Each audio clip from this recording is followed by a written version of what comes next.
It began back in 1886, the State Fair of Texas. And on these grounds, the historic Cotton Bowl, which has hosted many football games during its 86 years. And today, we will add another to the list. The first neutral site matchup in the series of New Mexico and Air Force in Dallas. Both teams out of the Mountain West looking to improve to 2-1 in conference play on their side of the division, with 6 games remaining after today. A lot of football still to be played. Hi, everyone. Mike Corey alongside former Virginia and New York Jets head coach Al Groh. Welcome to Week 7 of college football. And today, Al, not normally do you see this, 2 option offenses going at each other. Why is this one different, though, here today? Well, they have similar concepts, but very specific differences. Mike, one of them being Air Force will both be under center and in the shotgun with their quarterback. New Mexico will be 100% with their quarterback in the shotgun formation. New Mexico has to be very excited. They get back one of their top offensive players, Terrion Gibson, the running back who has missed the last couple of games with an injury. They missed his presence. He's still their leading rusher. What kind of difference does he bring to the table for them? Oh, boy, what a dynamic player he is. 12.9 yards per rush. Imagine that. He's got a set of quick feet on him, Mike, that he could be on Dancing with the Stars. They'll get his services back today on the other side for Air Force. 2 very talented fullbacks in DJ Johnson and Shane Davern, but they're going to do a lot of things. Well, just to call them a fullback is a bit of disservice to their ability level. They're really tailbacks, big tailbacks with hard inside running ability, who are also willing and talented enough to be lead blockers when called upon. Bob Davie for New Mexico in his 5th season. The head coach of the Lobos has them at 2-3 right now, 1-1 in the conference. They just haven't been able to finish some games. They've been hurt by some penalties and some missed plays and assignments. See if they can do well here today and get a big win versus Air Force. The Cadets in the house. They're 4-1, coming off their only loss of the season last week versus Wyoming on the road, 35-26, also 1-1 in the Mountain West. And Coach Calhoun was upset with that performance last week. Al, they had a chance to go to 5-0, but still a lot of good things that can happen for Air Force this season. Oh, clearly they're right in the hunt for this championship in the Mountain West Conference, and New Mexico wants to climb back into it with a win today. They could clearly do so. So this has long-range implications.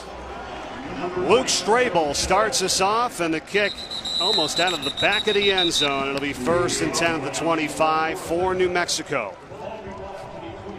Well, Mike, we've got both heat and wind involved from Mother Nature today, and the kickoff was with the wind at the kicker's back, and that clearly helped it out the back of the end zone. And on the other side, an excellent kicker for New Mexico. There's probably not going to be a lot of chances at a return today. Lamar Jordan at quarterback for New Mexico, the junior out of Frisco, Texas. Very dangerous in space. What do you like about him? Speed. He's got great speed, unusual speed for a quarterback. They start with Gibson and Owens in the backfield. And it's Owens breaking free. Tyrone Owens across midfield and into Air Force territory at the 43-yard line. Finally brought down by Shaquille Vereen. That's a gain of 33. It's the core inside dive play with the possibility of the cutback. That cutback from right to left, Mike, is one of the things that differentiates the New Mexico option offense from the under center option offenses. And how about the speed right there from Owens, the redshirt freshman, the triple threat back. Excellent way to start for New Mexico. Of all the triple option teams, New Mexico is the fastest. It's a give for Gibson. And in the first time in a couple of games, he breaks free. Gibson dives for the end zone and is out of bounds at the 1-yard line. 2 huge runs by the Lobos to start this game. And even though they're a triple option team, Mike, both of these were called gives. There was no option involved. That adds a little bit more assertiveness to the play, lets the runner know for sure he's going to get it, and they got excellent push from their zone blocking scheme line. All they do is zone block as opposed to scheme block. 33-yard run by Owens, a 41-yard run by Gibson. 1st and goal, and on the carry it's McQuarley, and Richard McQuarley has the touchdown. Well, what an invigorating start for the Lobos, especially after last week's game when they fell behind early in the game. This has got to add a lot of energy and clearly a lot of confidence to their team. 1 minute and 3 seconds off the clock, and New Mexico on 3 plays gets the touchdown. That is the 15th career rushing touchdown by Richard McQuarley for New Mexico. There's so many point scorers on their team and long-range running threats. And, hey, interesting, they did that without production from Gibson.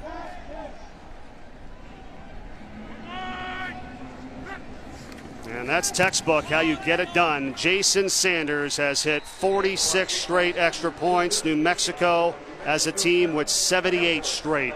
And what a start for the Lobos. What did you see on that opening drive, Coach? Well, the critical thing is they got really good push from the offensive line to create some openings. But Air Force plays their safeties down very low, almost like a second set of linebackers. And in each case, there were missed tackles in the secondary. They didn't get any use of those linebackers. Gibson shows his speed right here, taking it to the pylon.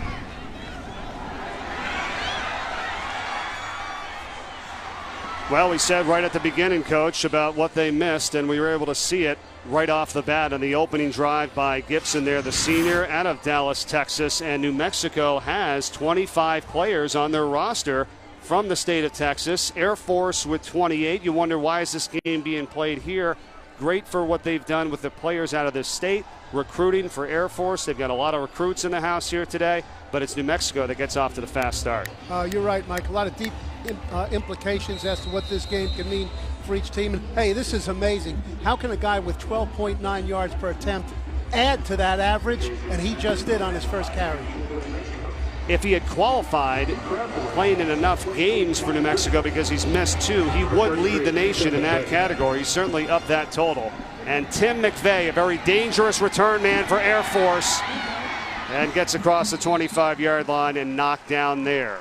As we get our first look today of Nate Romine, the senior quarterback from Upland, California, 4th leading rusher for this group. He does a lot of things. Last game, though, a tough one with 3 interceptions, his first 3 of the season. But he's a veteran player. He's got a lot of success in his career. He'll know how to shake it off. Very diverse in what they ask him to do. Under center, as he's going to start this series, in the shotgun, options, drop back passes. He's got a lot of jobs. First down at 10 for Air Force from the 26. And the give to the fullback, DJ Johnson, for 4 right up the middle. Air Force starts in one of their favorite formations, that is unbalanced. Okay, they've got 4 blockers to 5, actually 5 blockers to one side, only 2 to the other. We'll see how much quicker the Air Force dive back gets into the line of scrimmage than the New Mexico dive back does. Jacoby Owens now right behind Romine. He flips it out to him. Owens with some space on the edge. A first and more. And, Coach, you had talked about it last night when we discussed this offense. They like to get it out on the perimeter, and they've done it early. Actually, most of the damage for Air Force is done on the perimeter. This is a counter speed option. We can see how many lead blockers are out in front. They simply won the math game, which is the intent of many of their plays, Mike, to get more blockers over there than the defense has defenders. That's a 21-yard pickup that time for Air Force, and they're already in New Mexico territory at the 49-yard line. That Owens is at the fullback position would indicate more of a lateral game than up the middle. Romine on the keeper, the last second flips it out for Tim McVeigh, and he has a first down. Tiptoeing the sideline, ripped down by Ryan Santos, but not before a gain of 14. The quarterback in this offense has to make a decision on almost every play. Even after he bypasses the dive back, he's got to know when to pitch it out there. That was pretty slick, and a nice job by McVeigh bending down like a shortstop to short hop the ball. Al, how about already these formations that we've seen now in an I formation set behind Romine? Shane Davern is the fullback with McVeigh. It's back to McVeigh. Gets a good block, but slips down. How many different looks are we going to see from Air Force today? For an option team, particularly one of these Service Academy option teams, they throw a whole bunch of formations at the defense. Pre-snap adjustment to the Air Force formations is as vital to defensive play as play after the snap of the ball. And it's a big challenge for most defenses.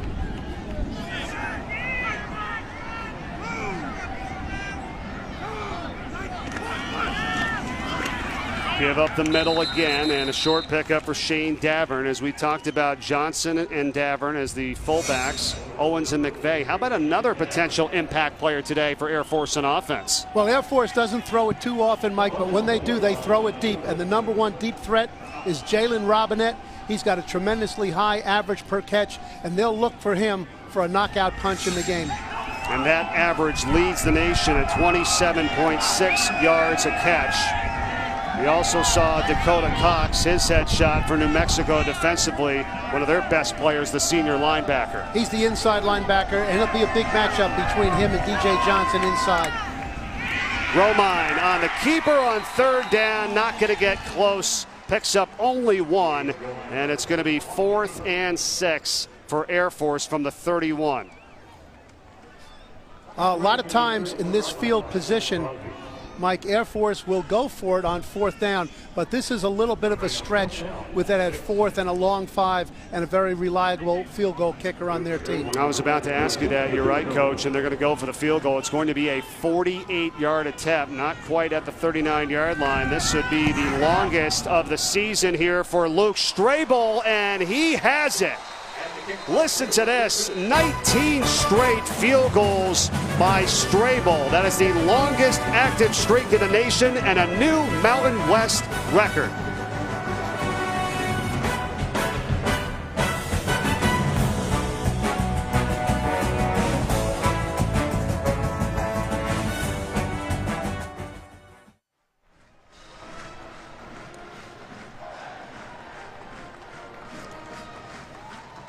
There you go. Good job. Very good. Start. Yeah, very good. They gave us something right away. Yeah. I didn't realize, how quick, too, they're going to go. I might ask you that. Yeah. ESPN College Football, brought to you by USAA. Insurance, banking, and investments tailored for the military community.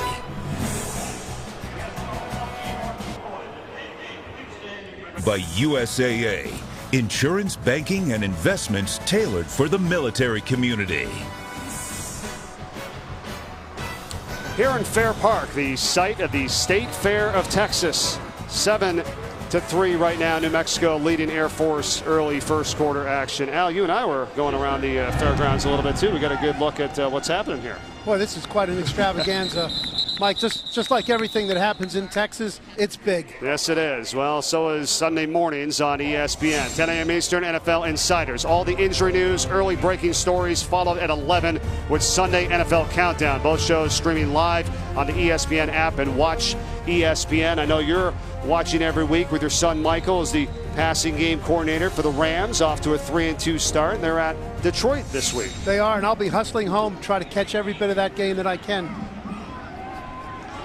Second opportunity for New Mexico on offense. They got off to the fast start, and the flip goes out to Tyrone Owens. His first run went for 33 yards. That one goes for 12. Still good enough for a first down as we look at impact players here today for New Mexico, and that is our guy, Owens. What a job he's done already. And then Lachlan Deeks, you like the nose guard for Air Force defensively. Well, if Air Force is going to have a good day defensively, he's got to have a good day. That's a key thing for the nose tackle, Mike, in a 3-4 defense against an option offense that is built on the inside dive. Lamar Jordan on the keeper. And ripped down after a couple by Haji Dunn Jr., just a gain of 3.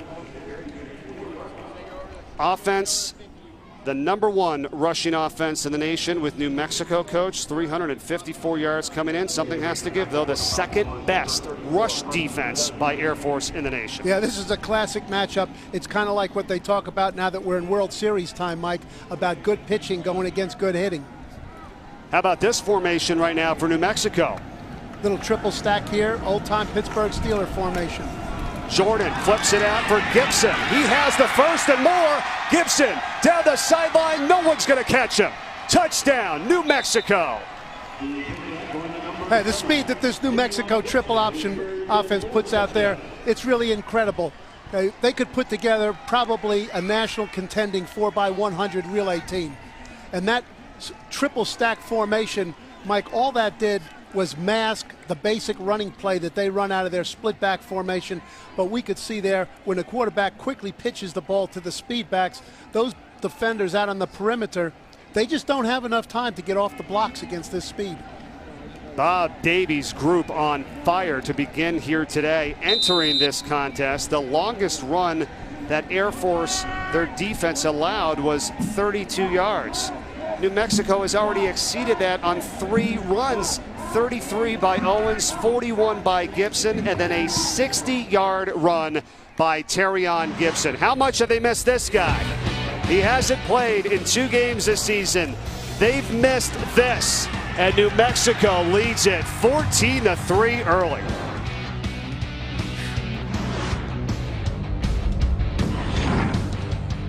They have been gashing this Air Force defense. Mike Corey, Al Groh. Al, what's going on here? Well, the scheme is not the big issue for Air Force, and their biggest challenge coming into the game, Mike, wasn't going to be the scheme. Even though it's a very detailed and tricky scheme to go against for the New Mexico offense, it was simply trying to match the speed of all the teams in the country that are triple option teams. By far, New Mexico is the fastest team, and that's been the problem for Air Force. It's just happening quicker than they can react to it. Usually that's been the problem for New Mexico, giving up those big plays. They have the 3 plays of 30-plus and already 150 rushing yards. As you saw a shot there of Gibson and Owens, their 2 backs. Gibson already has 101 yards rushing, 3rd time this season, 5th in his career, and we haven't even played 6 minutes of the first quarter. Yep.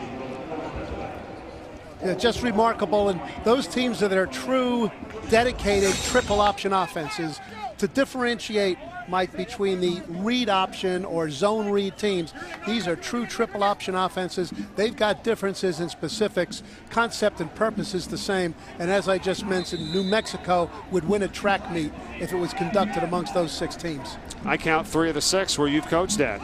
That's true. Army, Air Force, and Georgia Tech. Yep, good memories. There we go with DJ Johnson breaking free, and Air Force looking to return the favor inside the 40 of New Mexico, and Johnson rips off 34. Watch Johnson in his stance. He's in a almost sprinter stance right behind the quarterback. He hits it up in there like he was launched out of the starting blocks. As we mentioned earlier, he's got tailback running ability with fullback size. Davern and Shane Davern for a couple. Well, we knew we were going to be talking triple option, a lot of variations in this ball game, Coach. We didn't think it was going to be moving so fast. Boy, it is. It's amazing. It's exciting to watch it, and Air Force is going to hammer that ball inside. Mike, they felt like they weren't maybe physical enough up the middle last week, and that's an intent of the offense to establish the inside run.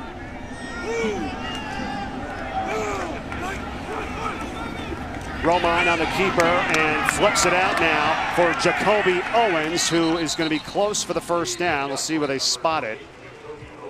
It's a gain of 6. There was a flag down on the field as Taylor Timmons made the stop. Illegal block in the back. Offense number 73. 10-yard penalty. Repeat, 2nd down. It's on Ellen Konutz, the left tackle, the senior. Right, and Mike, right there is one of the differences between these 2 offenses. New Mexico is exclusively a zone scheme. Air Force has a lot of different schemes up front that they will run with the same backfield action. My point here being that you will never see the New Mexico offensive tackle blocking out on the perimeter, but that was an offensive tackle, Konitz, blocking the left corner.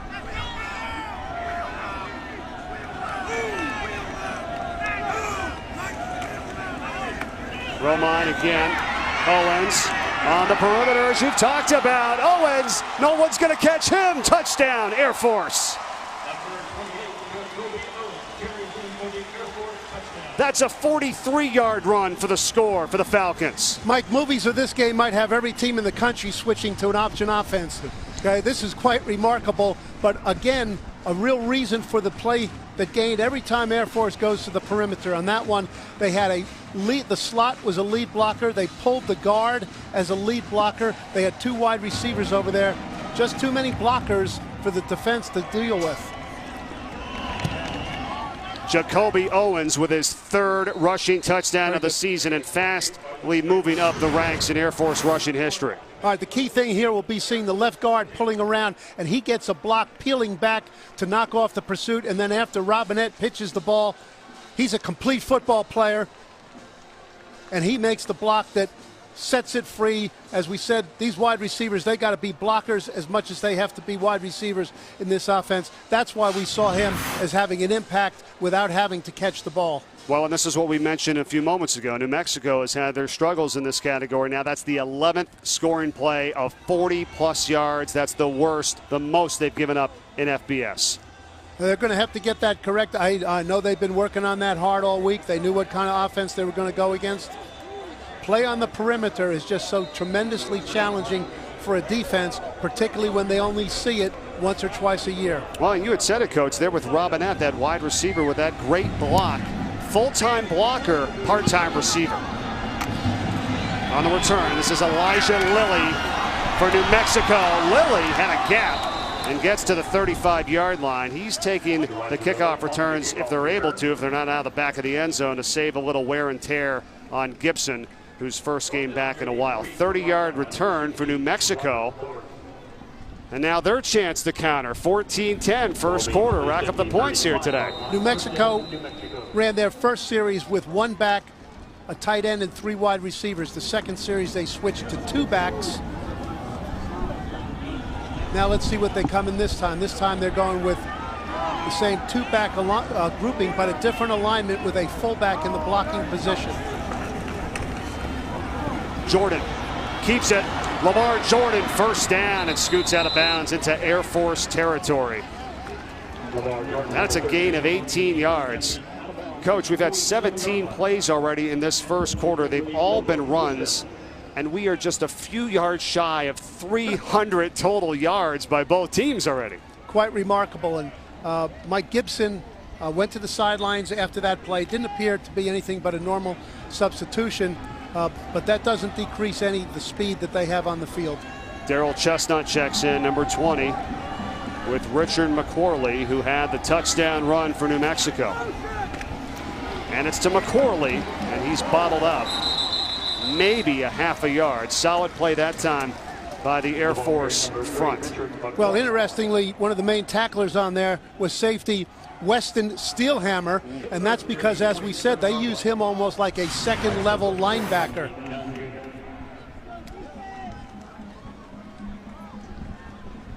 You can see where he's playing from, Coach. You're right. I mean, he's one of the best safeties in college football, but that's why, because he's able to play in a multitude of different areas. Both their safeties now are only 6 yards from the line of scrimmage. Play fake, and our first pass of the game is overthrown by Jordan, looking for Patrick Reed, the sophomore wide receiver. Mike, because of how they play their safeties, 6 yards from the line of scrimmage to be an extra set of linebackers, it gives them a 9-man front, but it leaves their corners out there in one-on-one, man-for-man coverage almost the entire game. Air Force, different than the other service academies, is predominantly a man-for-man coverage team. And now they're getting their fans to rise to their feet here on a big third down. It took 19 plays for our first pass today. And do we have two passes in a row now? With third and long, Jordan. We do. Going up top, McQuarley, the intended target, and overthrown, incomplete. Claude Alexander, a linebacker, was back there on coverage, the senior. Well, Air Force went to they don't substitute to become a nickel or dime defense, but they switch their front on obvious pass situations, Mike, to get more pass rush. That time they went to a 4-man line as opposed to the odd front that they play regular downs with, and they had a safety in the middle of the field because they were not thinking a necessity of run support. First punt of the afternoon as Corey Bajorquez will kick for New Mexico, and Ronald Cleveland back to return, standing at his 10-yard line for Air Force.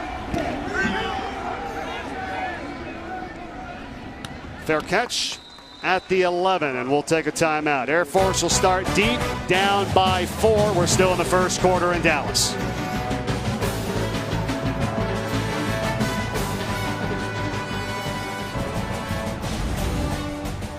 Welcome back to Dallas as we take a look at the Mountain West schedule tonight, highlighted by Boise State in action on ESPN2 at 10:15 Eastern at 5-0. What do you think, Coach? Well, without a loss, they certainly are in position to hold serve, but it's early in the conference season. It's still a chance for a lot of teams to do some business. Air Force with now their 11th rush of the game, and Owens is taken down by Austin Ocasio, the linebacker for New Mexico, with a loss of 1. That was the first time we've seen Air Force in a 3 wide receiver formation, Mike, and that was not a triple option play by any means. That was just a quick toss, almost like an I formation toss. And most of these wide plays, we'll see Owens, number 28, playing the fullback position, as he was on that play. Now Air Force is unbalanced, another different formation. First negative yardage play of the game for them as DJ Johnson has it. And how about what these teams do in Air Force with these dives and the zone reads up the middle? What are they doing? What are they setting up for potentially later in the game? Well, it always sets up the play action pass as it brings it. This offense is like a boxer, Mike, and a boxer goes to the body to bring the hands down, or the inside run brings the safeties down, and then they go to the perimeter for the knockout punch. 3rd down now for Air Force. And Romine on the flip. Owens. And it's going to be close, and they're going to spot him at the 21-yard line. It's going to be a yard shy of the 1st down.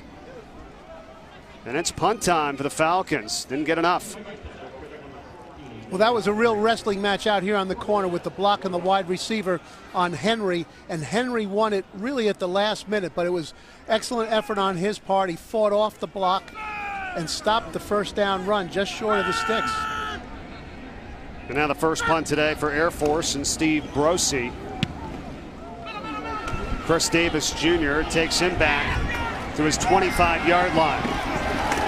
And Davis is corralled pretty quick. 54-yard kick that time for Air Force on the punt with 5:03 to play. This college football season, stream every game live on the ESPN app and on Watch ESPN. Download the app or visit watchespn.com today. Mike Corey alongside former Virginia and New York Jets head coach Al Groh with you today from the historic Cotton Bowl in Dallas, Texas for Air Force and New Mexico, and the 34th meeting of all time between these two. Split backs now with a tight end. First time we've seen this grouping. Owens and Gibson. It is Gibson. And again breaking free.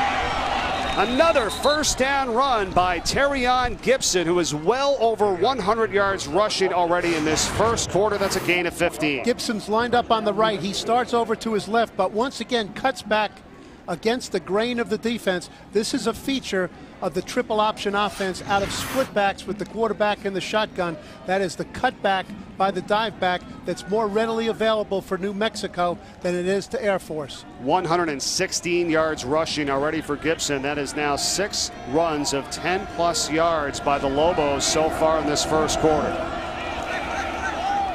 Jordan flagged down to the air, and it's incomplete. Off the back of the defender, and another flag is thrown. That was Marquise Griffin defending Patrick Reed. We've got 1 flag back at the line of scrimmage and the other at the end of the play. I think we probably have a defensive offside on the part of Air Force. That gave Jordan the confidence to know that he could let it go, that he was going to get a free play on that one. Kevin Marr, our referee today here at the Cotton Bowl. There are 2 fouls on the play, both by the defense. Offside, number 97. The penalty is declined. Pass interference, defense number 2. 15-yard penalty, automatic 1st down. You're all over it, Coach. Mike, we noted earlier that Air Force is in man-for-man coverage on the corners almost the entire game. New Mexico just can't pass up the opportunity to challenge that. The corner was thinking run. He let the receiver get on top of him and therefore ran into him in trying to defend the play. 1st down, Lobos. And McCorley fighting for yardage up the middle is going to gain 5 on the play. There's no complexity to this zone blocking scheme. It's just linemen coming off the ball aggressively, trying to get push and movement at the line of scrimmage. And a lot of these New Mexico plays that would be categorized as triple option plays Mike, a lot of times they're single option plays. By that I mean the back already knows and the quarterback knows before the ball is snapped, the back is getting the ball. And there's Avery Jordan, 72, at the right side of that offensive line, the right tackle, in for the injured Garrett Adcock today. It's a big loss with Adcock out, but Jordan and company doing very well as the give goes to Owens, and he has a first down for New Mexico. Fresh set of downs from the 30. New Mexico did two things there. For the first time, they went to their own unbalanced. We've seen 2 or 3 unbalanced lines from Air Force trying to get a numbers advantage to the point of attack. New Mexico that time went unbalanced, and that was another one of the called die plays on second down, on first down in positive territory. Okay, they're just going to knock it up in there and try to get ownership of the middle of the defense. McCorley and Owens are in the backfield to the left and right of Jordan. Jordan flips for Owens. And McCorley had the lead block out in front, a gain of about 3 yards on first down. And really, Coach, it's the system, right? They missed Gibson for a couple of weeks, but under the system, you should be able to kind of plug and play, although they're not all his talent level, but still, if you run it accordingly, they could still make some plays. Yes, Mike, you're very right. This is system football. It's going to be essentially the same system from week to week, but one thing that does change is when you lose speed like Gibson has, okay, you lose a bit of your quick striking ability. Second down, Lobos. Now Daquan Woodhouse is in for the first time. They fake it to him, and it's flipped back out to Owens. Makes a couple of tacklers miss and dives a yard shy of the first. Air Force played the perimeter on that one about the best that they have so far. On the speed option, it did not hold the linebackers inside. They got to the outside, had the opportunity to hold it to a minimal gain. Nice job by Owens to create a third and short. We're truly in 4-down territory right now. That's a great point. At the 21-yard line, New Mexico is now over 200 yards rushing in this first quarter. We have 1 minute and 45 and ticking. Unbalanced line once again. Third down. Chestnut. He got hit right at the line. It's going to depend on the spot. That was Daryl Chestnut, who's got amazing straight line speed, but ran into a roadblock that time there. Haji Dunn, 34 for Air Force. Well, regardless of which nose tackle is in there for Air Force, whether it's Deeks or Harris, that's a critical matchup, but they got a lot of push also, once again, for Steelhammer, the safety who plays down there right at the line of scrimmage. And Mike, what a great name for a football player. Yes. Steelhammer. There's no doubt about it. He's on 4 national watch lists, talking about number 8, the senior safety for Air Force. The Cadets coming here to Dallas. A lot of recruits in the house for Air Force, and both teams with 25-plus players from the state of Texas on their rosters. And they measure, well, like you said, 4-down territory, but it doesn't have to get to that point. First down by the nose of the football, and this drive continues in New Mexico. A chance for possibly another score here in this first quarter.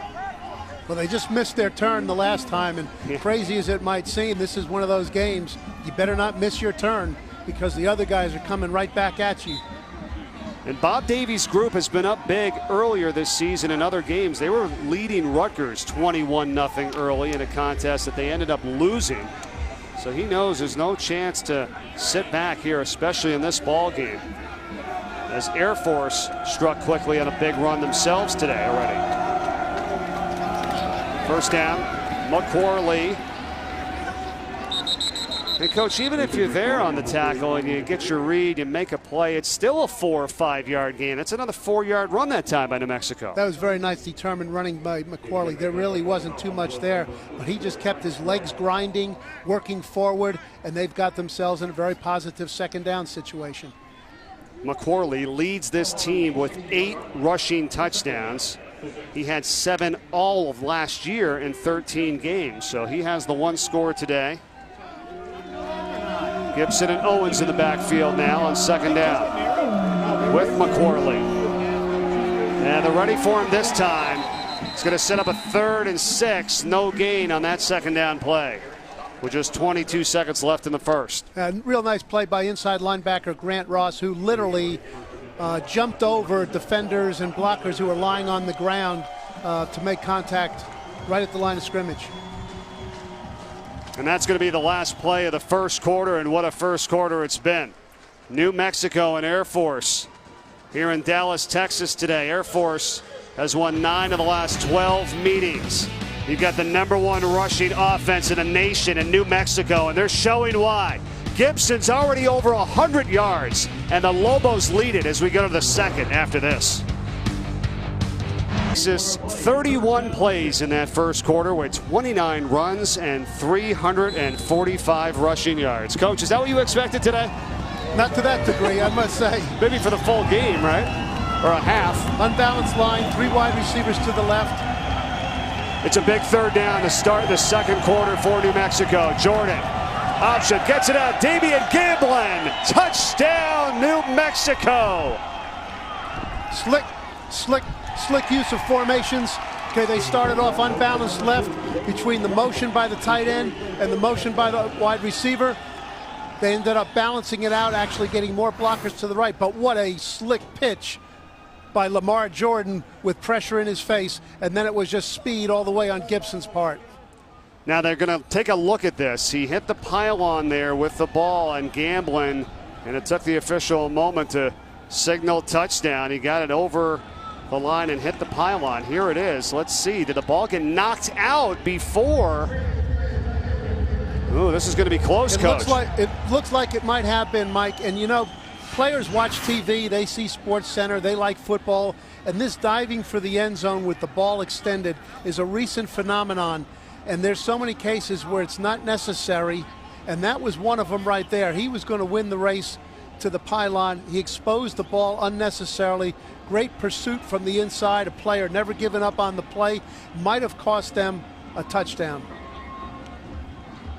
That's Damian Gamblin, the senior wide receiver. Let's take another look.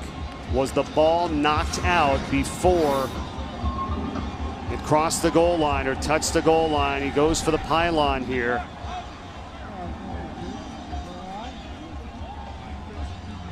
Well, there it looks like it does. It looks like it does, Mike, but because the ball went out on the 1-yard line, New Mexico will get the ball back. Had the ball gone out on the other side of the pylon, it would have been a touchback and would have cost the Lobos any opportunity for points. That's a great point. I think we can clearly see that, too. When it gets knocked out, it goes on the inside part of that pylon, out of bounds. So it should be New Mexico ball inside of the 1. And that's what they're taking a look up at the replay booth. Judson Howard, our replay official, with Bob Bain. Kevin Mars, our referee today, here from the Cotton Bowl. Mike, while this is being reviewed, we have an opportunity to discuss a little bit what's going on with both offenses that's causing the defenses so much trouble. We're seeing unbalanced line, quick speed motions, pulling linemen, lead blockers. It's just happening too fast for the defense to be able to adjust to all of those things and get enough numbers over at the point of attack. As a result, on so many of these perimeter plays, it's clear sailing for the end zone. And it's surprising to you because these teams practice against this because their offense is triple option and their defense has to go up against this in practice. Oh, you're very right, Mike. There are very few defenses that are as well steeped scheme-wise and fundamentally in how to play against these offenses because they practice against it in the spring and in training camp. They have the opportunity to do so in preparation for a game like this, and yet it looks as if they've never seen option offense. And they're taking a long time with the review. They've got to get the spot right, and if that is the case, after that apparent touchdown call from Damian Gamblin, did the ball get knocked out and go out of bounds before the pylon? We think it did, and it should be New Mexico ball. It would be first down and goal from inside of the 1-yard line. That's what we believe to be the case, and we'll see if the replay officials and our referee agree with us. Mike, rarely do we concur, but I'm going to say fumble and on the 1-yard line. After further review, the runner fumbled the ball out at the 1-yard line. However, the ball was fumbled forward. It will be placed at the 2-yard line, first down New Mexico. Okay, there you go. So it'll be first and goal from the 2. Well, that's one time that I can shake hands with the replay officials right. And say we saw it the same way. And that's a great job by the crew there. I mean, it's tough to see from that angle. That's our best shot at it of where exactly when he got hit and where it went out, but it was hit at around that 2-yard line, fumbled forward, as you heard Kevin Marr say. So now it's 1st and goal for New Mexico from the 2 and a chance to add on to this 4-point advantage. Owens and Gibson. Flanking Jordan. Owens, and he's met on the spot. Good tackle, Weston Steelhammer. And also Santo Coppola that time, the defensive tackle, 97 for Air Force. Hey, we're down here in Texas in the land of bull riding and bull wrestling and whatnot, and that's what he did. That's what Coppola did. He was jumping on the back of a bull and he wrestled them down. That's probably the best defensive play of the game for the Falcons. 2nd and goal from the 1.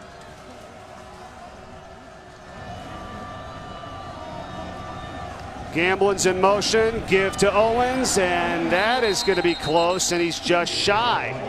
Tried a little bit of a jump there, and he was not close to the goal line. Roland Latipo and Claude Alexander helping to stuff it up that time for Air Force. Well, that might be the 2nd best defensive play of the game for the Falcons, Mike. And that battle up there, the center with Deeks against the center. Deeks is getting a lot of push right now. He's playing for the inside run. You can watch this player. He's got fast hands. He gets separation from the center and a lot of pushback.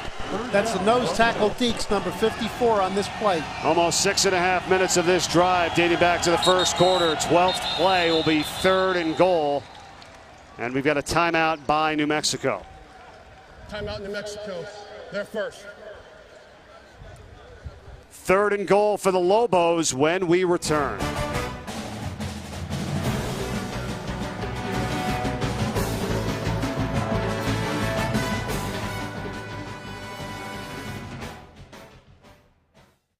Last time on their opening drive, they had the 1-yard touchdown run by McQuarrie. What do you like here, Coach? Well, it looks like I'm trying to see if they have McQuarrie in there. He's their biggest back. They do have McQuarrie in there with the ball inside the 1-yard line. But sometimes you got to think linemen and not backs, and give the game to your linemen. Get a good surge out of those guys and let them earn the touchdown for you. 3rd and goal, New Mexico. It's Owens on the keeper. Touchdown. He's got it.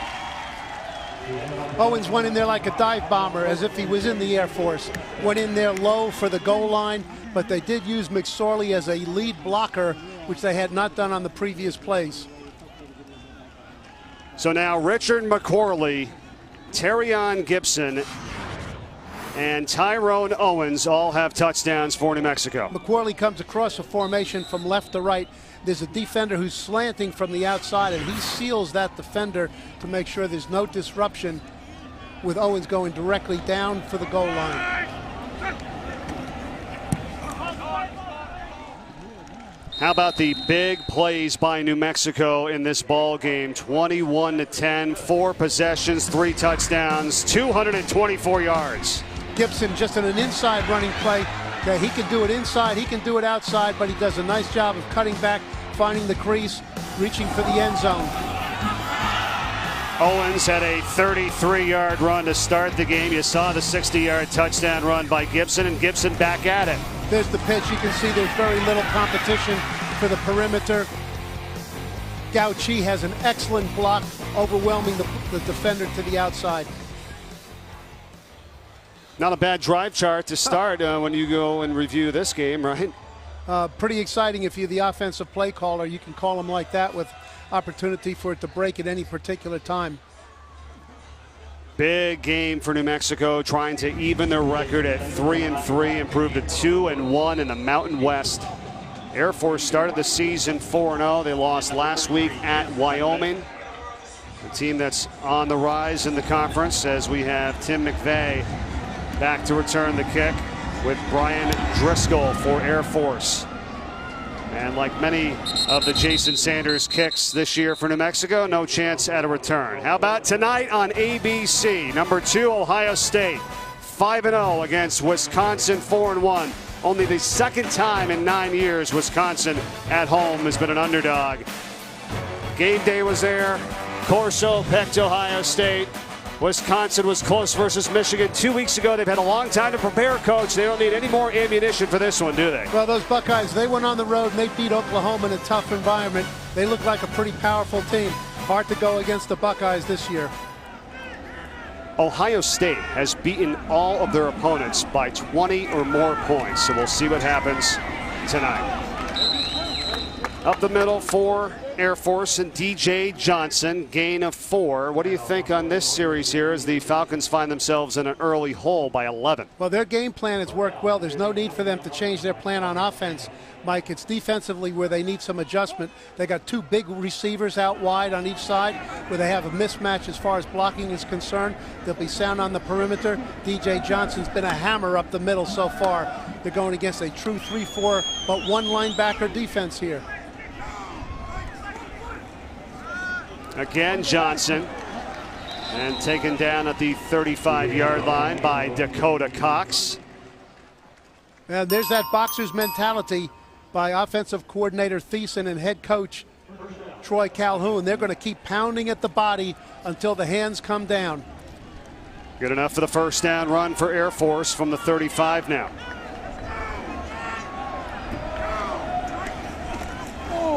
Romine on the keeper.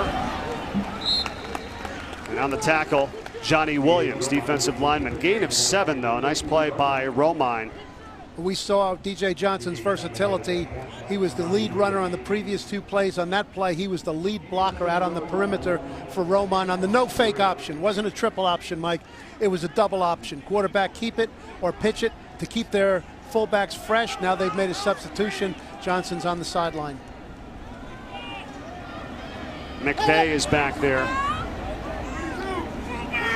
Changes up his position. He gets the call. Check out that Shane Davern that time. Davern, the senior fullback, with over 1,000 yards rushing in his career, and we've seen a little bit of everything. Johnson, Owens, McVay, and Davern, like we expected coming into the matchup. Davern and Johnson, the primarily sluggers in the middle, block on the perimeter. They bring Owens back in there at the fullback or tailback position. There's a greater likelihood that they're going outside. New Mexico shifting their defenses. They're in an even front for the first time. They're trying to find a solution to this offense. Well, then look at them change it up, though, at the last second. Brings 6 guys up to the line of scrimmage there as, again, Davern, and they're ready for it to make the play, and just a 1-yard gain that time and a first down run. When New Mexico brings pressure, Mike, they like to bring it an overload pressure from a perimeter, okay, rather than up the middle. They jumped into that late. Romaine saw it, and he changed the play to go to the lighter side of the defense, but it was a real good play by the defensive lineman, Diavanzo, who came over and stopped the play. Second down and long, and Romine wants to go to the air and has a man. It's Jalen Robinette. Gets by the defender. This is what we talked about. Touchdown, Air Force.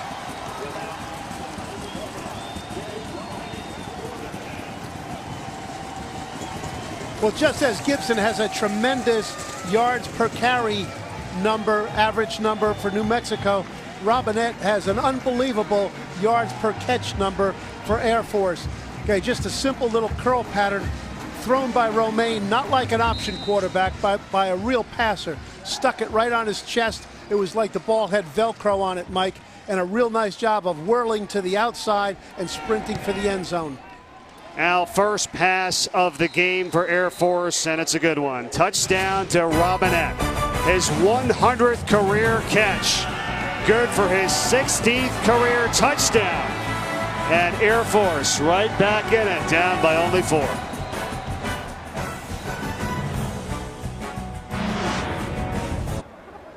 And the touchdown for Air Force on their first pass play of the day. Trying to give the shout out to his mom there, Al. We always think about our moms. They deserve they deserve it. What a catch. We'll show it to you after the kickoff. We can break it down. Elijah Lilly and Daryl Chestnut back to return the kick from Luke Strable.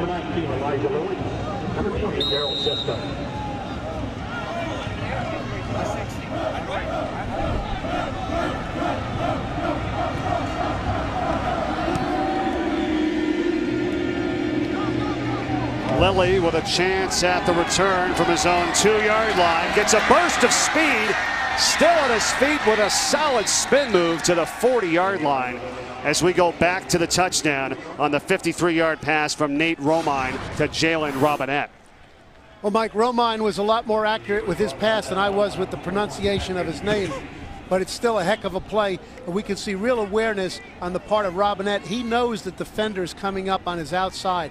He saw him out of the corner of his eye as he caught the ball. So he spun to the inside and left the defender grasping for air. And that was Nias Martin that missed the tackle that time for New Mexico. Going to try to stop him. Instead, it's a touchdown. Tyrone Owens, as New Mexico has been averaging 11.3 yards per play on first down in this ball game. That one goes for only 3. But still, they've been gashing this Air Force defense. That first down yardage has given them great command of the sticks. And they're always operating on their terms. And also many more options.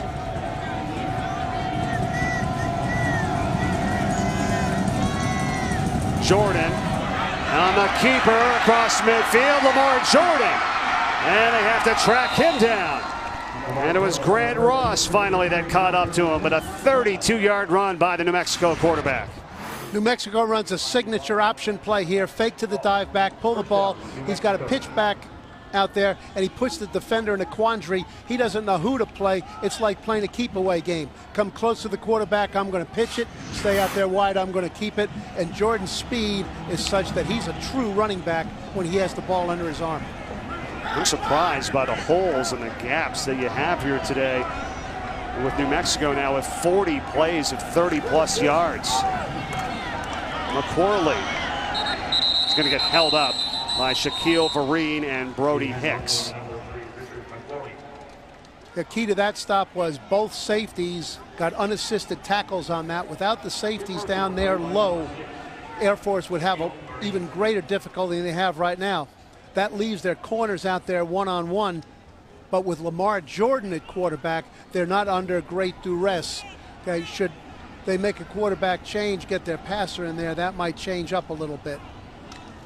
Coach, we had showed that graphic of these 6 option teams in the country, and New Mexico, you felt like, was the fastest of all the teams. And they've shown it here. And Chestnut got tripped up and is going to be a couple yards shy of a first down. Their speed has been outstanding in this matchup. Oh, they're a track team out there, Mike, and they carry their pads well. There's a lot of guys who are fast on the stopwatch, but they're not fast with those football pads on. Right. But these backs they have, they're fast under any circumstances. I always wondered that, too. It's always, without the pads, how fast can you run straight up on the 40-yard dash? How about when you're in the game, like you said, with your pads on and you got to make moves and you got to be shifty? Well, competitive fire also sometimes increases that speed. 3rd and short for New Mexico. Jordan options it out to Gibson, and he has the first down. Every play in this series, Mike, has been split backs, 2 backs in the backfield. The quarterback fakes to the dive back and comes out with the option to keep it himself or pitch it. Okay, the point I'm referencing right here, this is reminiscent of the Houston Veer. They were really the original split back Veer team back in the late 1970s with Bill Yeoman. And there's a lot of Houston Veer concepts in this New Mexico offense. First down, McCorley. And just a couple. You had a great conversation with Bob Davie in our conference call this past week, talking with the New Mexico head coach about this type of offense, as there's an injured player down for Air Force, and that's Grant Ross. And that's their junior inside linebacker. And Bob Davie doesn't have the background of this option offense, and he felt like this was the best opportunity for his team and for New Mexico to be successful running this type of offense, and they've done pretty well at it. He made a profound statement, Mike. He said a head coach has to know where he's the head coach and what you need to do to build the program, and that's the astute decision of a veteran coach. We'll step aside. Injured player down for Air Force. New Mexico leads by 4.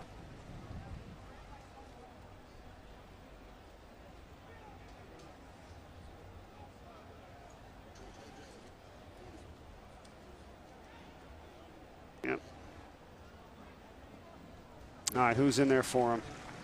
Find out who's in.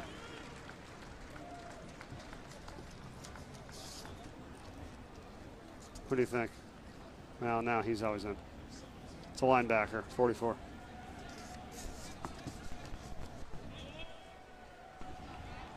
White Dog's in, okay.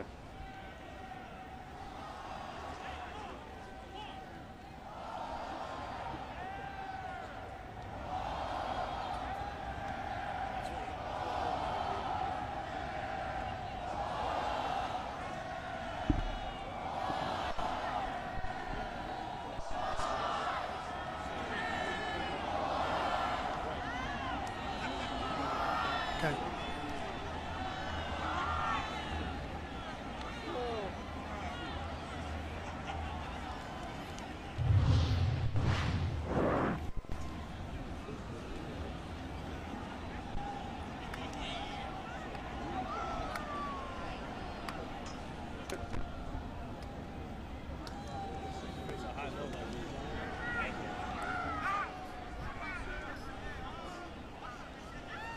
Huge loss right now for Air Force. Grant Ross highlighted there, 44. The inside linebacker coach gets hit on his right leg. This is a wham block by the offset back, Mike. The center, the right guard blocks to the left, leaving Ross unblocked for the moment. But the back comes in, blocks him low on the knees. Legal block, but unfortunate for Ross. He's one of their best players. He got a little bit of help, was trying to walk off the field, but that right leg, and he is now out. Jordan on the swing out pass, gets it to Gibson, makes the defender miss, and Gibson is down. Now they'll call it touchdown. Yes, Gibson close to the goal line. We had the review earlier, and they were waiting. It's a touchdown, and New Mexico has added another 6. Well, these two quarterbacks have each thrown a strike for a touchdown to their respective receivers. In this case, Gibson releases quick to the flat on a little pick rub route. The ball is put where it's easily caught. This time he makes sure he hangs on to it as he goes inside the pylon.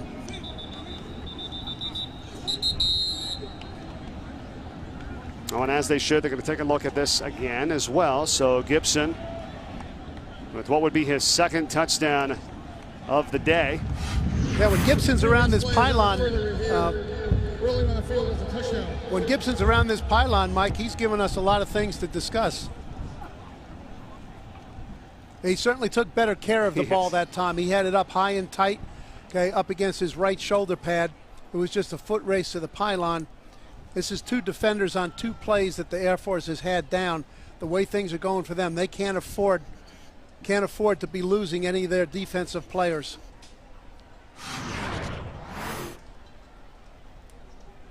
It's a real nice job by Gibson extending for the ball, catches like a receiver, away from his body, snatches it cleanly and smoothly. You can see he's not thinking about extending it right now.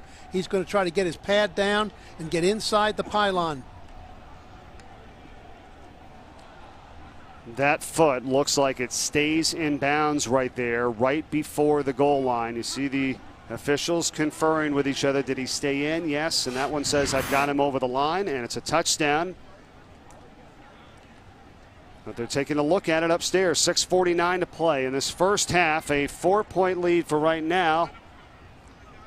If they add this 6 here for Gibson, and you know, he's what an athlete. I mean, we talked about it right from the start. They not only missed him there in the running game, but they're great hands on the outside on the catch and the yards after the catch. A dynamic athlete for this group. And a very big play there, Mike, for Lamar Jordan, who had a rough day passing the ball last week. And to put the ball out there nicely like that on a real change-up play, a play in which surely Air Force was thinking run the way things have been going. Gibson was wide open, but a nice pass by Jordan, putting it right out in front of him where it was not an overly difficult catch. That's a good point. He was only 4 of 14 passing last week for New Mexico and just 39 yards. Mike, I think as replay has evolved, I won't say developed, it's become overused. But to determine whether it's actually a score or not, nothing could be more important than that. And this is a situation where replay is very beneficial. Mm-hmm. I think now that we're in a time where we have people calling penalties from the press box, it's gone too far. That is the new rule this year on the targeting. If it's not called and it's egregious enough, the replay booth can buzz down and create a targeting call when one was not called. That's what coach is referring to. Right now, we're just getting the scoring review still with midway through this second quarter. Coach Davey and Gibson up at the top left. It's an amazing career that he's had as well. He had the concussion before the Rutgers game. He missed that game, tweaked his hamstring in the first half of the San Jose State game and did not play in the last game. So he hasn't seen a lot of action over the last month. Here's the call from Kevin Marr. After further review, the ruling on the field stands. Touchdown. Add 6 for New Mexico. Start with a nice job by Gibson of staying in bounds. Excellent body control. You can see the lean of him. Tucks the ball up high to protect it. Puts his head down. But at 5'8", 182, he's not exactly a wrecking ball going up in there. He gets bounced a little bit, but a good job of getting the ball over the pylon. Well, and they had said as well, call stands, so not enough indisputable video evidence to either confirm or overturn the call, so it stands as it was called on the field, and it was called a touchdown, and New Mexico now leads it 28-17 with 6:49 to play in this first half, and their offense has been clicking. Exactly the way they would want it to. There's very little right now that the New Mexico coaches would want to have seen differently from their offense. It's been a smooth operating machine. They've run the ball inside effectively. They run it up inside, then cut it back to the opposite side for big gains. They command the perimeter right now. They've been highly successful out there. And if they can mix those passes in there against the man-for-man coverage, it isolates the inside defenders. In that particular case, the responsibility, Mike, for Gibson was actually with one of the linebackers. Okay, but the constant pounding inside had their vision inside. Lost sight of him on the outside. It was an easy throw. Now, here's what New Mexico has done since Bob Davie arrived. Look at the numbers there in terms of the rushing, and they're going to add to that total after today. Certainly confirms his plan for coming in here, Mike. And if you're a running back and you like to get the ball, this is certainly a place that you've got to look at for your college career.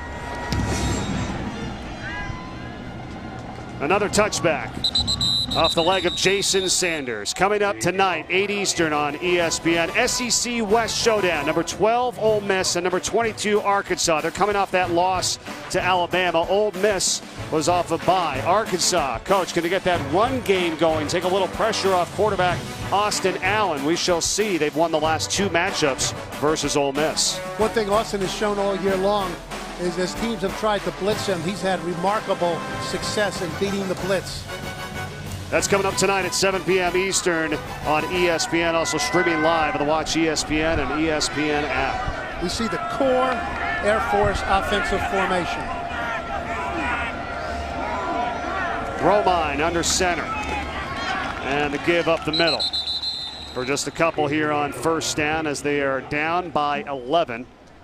And when Air Force opens their playbook to begin to install their offense, Mike, that formation and that play is the #1 play that gets installed. And that's DJ Johnson, that fullback, the senior, the leading rusher for this group. Perimeter pressure coming from the defensive left. Wilson. Air Force sees it. They're changing the play, likely going to the Air Force's left. Now Cox moves back into his linebacker spot for New Mexico as Romine keeps and has a first and more.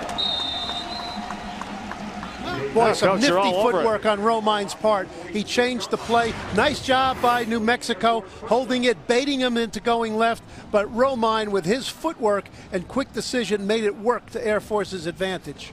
Jake Rothschiller on the tackle, but that was a 19-yard pickup that time by Romine.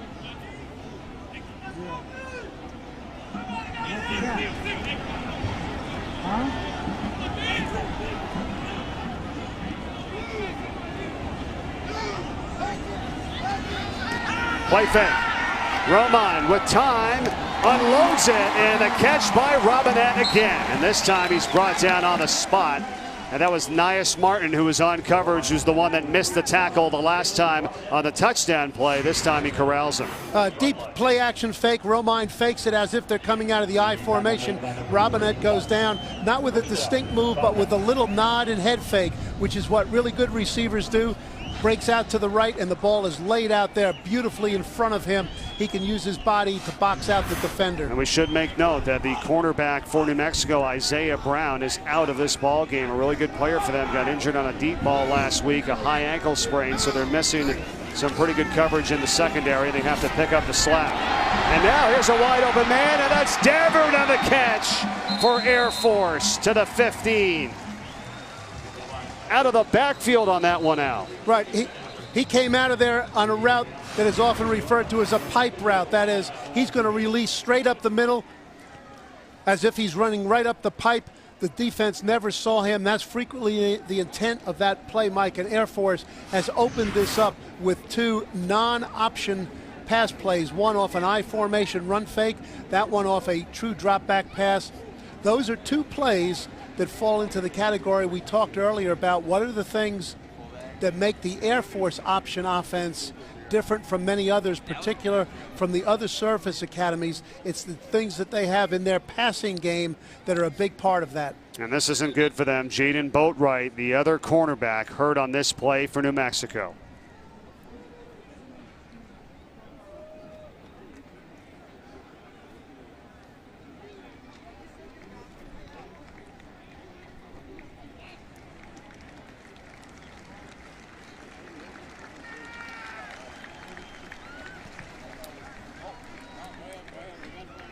At the 15-yard line.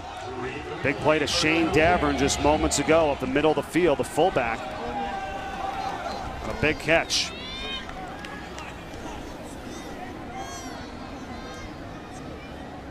Injured player was Jaden Boatwright for New Mexico, and that's just tough. This is his first game back this season. Had turf toe since before the first game of the year, and he is out right now. We'll see if he returns.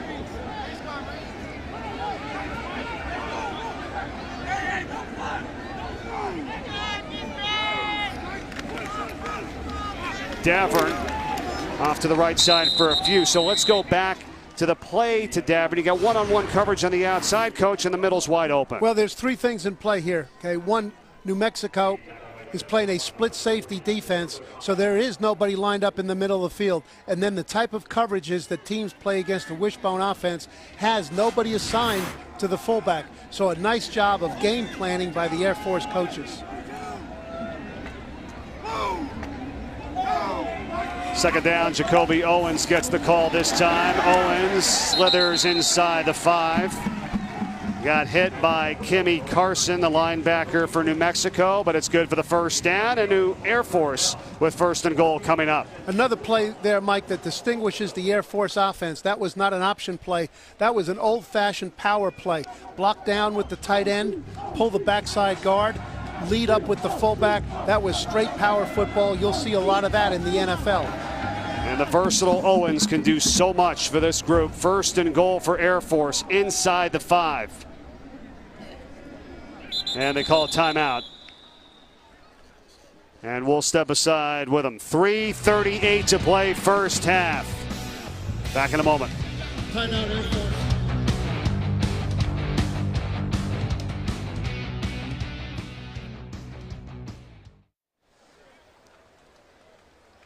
Oh, Ross, wow. Yeah, trying to give it a go. Air Force Athletics and the State Fair of Texas are hosting today's game.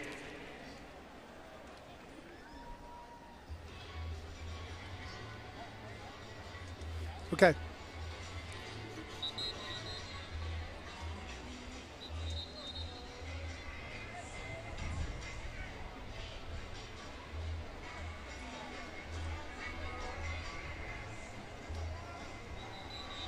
Good.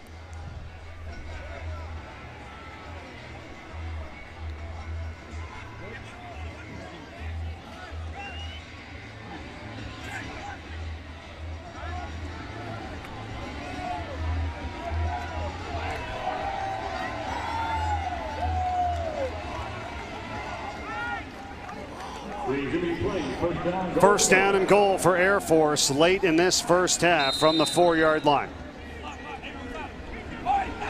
Air Force is tackle over. They've got 3 offensive linemen to the left, only 1 and a tight end to the right. DJ Johnson Stacked up after a gain of 2.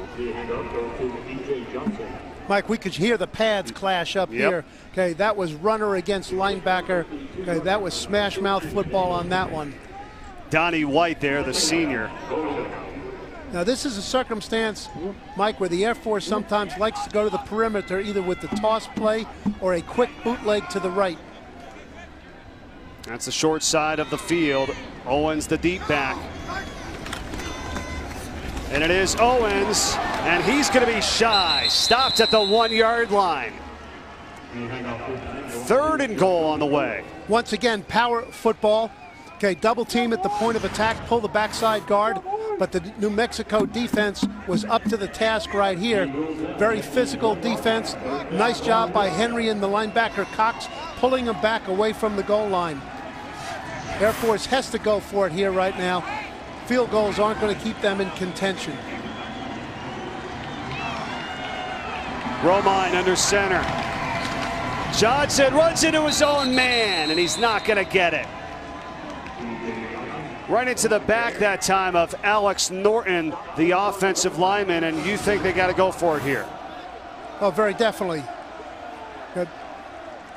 This is a scoring derby today here. Mike, I think it's in that case, Johnson put his head down, intent on ramming it in there, didn't see the opening, didn't see his lineman, ran into the back of his own man. Field goal could make it a 1-possession game, but Air Force wants the 6. Do they get it? Romine on the keeper. Nate Romine, no signal yet. Well, he came out the back of the end zone, so there ought to be a signal.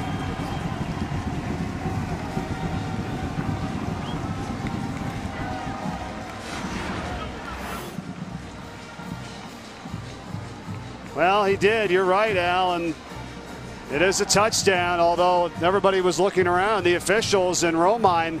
Initially, you didn't know if he was going to have it. Mike, it's hard to see where the football is. It's unbelievable. They're kicking the extra point, and there's not an official out there yet who's put his hands up. I didn't see anybody. Nobody did. You know, sometimes, Mike, you're out there, you just got to make a decision. Okay, that's why they call you officials. How can you have a touchdown and an extra point, and of the 7 or 8 of them out there, nobody's willing to put his hands up high? I don't understand it. Nonetheless, the Air Force touchdown makes it a 4-point game, and they've had some big plays today, Coach. Well, it's a game of big plays. Here's a slick job on the pitch. Owens, who's probably their fastest runner, takes it down the sideline, makes a nice cut back into the middle of the field. And Robinette on the big play and making the defender miss for the 53-yard touchdown. This is a big receiver who the corners have a hard time taking down. And here's this very slick pipe play. Nicely laid up there by Romine. Just lets the runner run right underneath it. Makes it an easy catch for a player who's not a natural receiver. 287 yards already for Air Force, averaging almost 10 yards a play. We've had 10 possessions in this game, 7 touchdowns, a field goal, and only 2 punts. As Elijah Lilly on the return breaks free. One man to beat, and he's tripped up.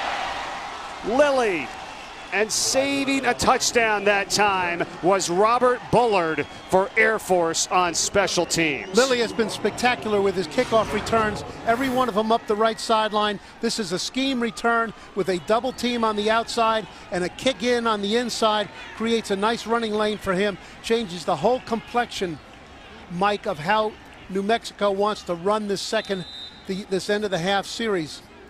They do not get the ball to start the second half, so most particularly they want to deny the Air Force the opportunity for a double possession. End one half, start another, but now they're in point-scoring territory themselves. No doubt about it. 51-yard return that time. Bullard saved what would have been a touchdown by Lilly.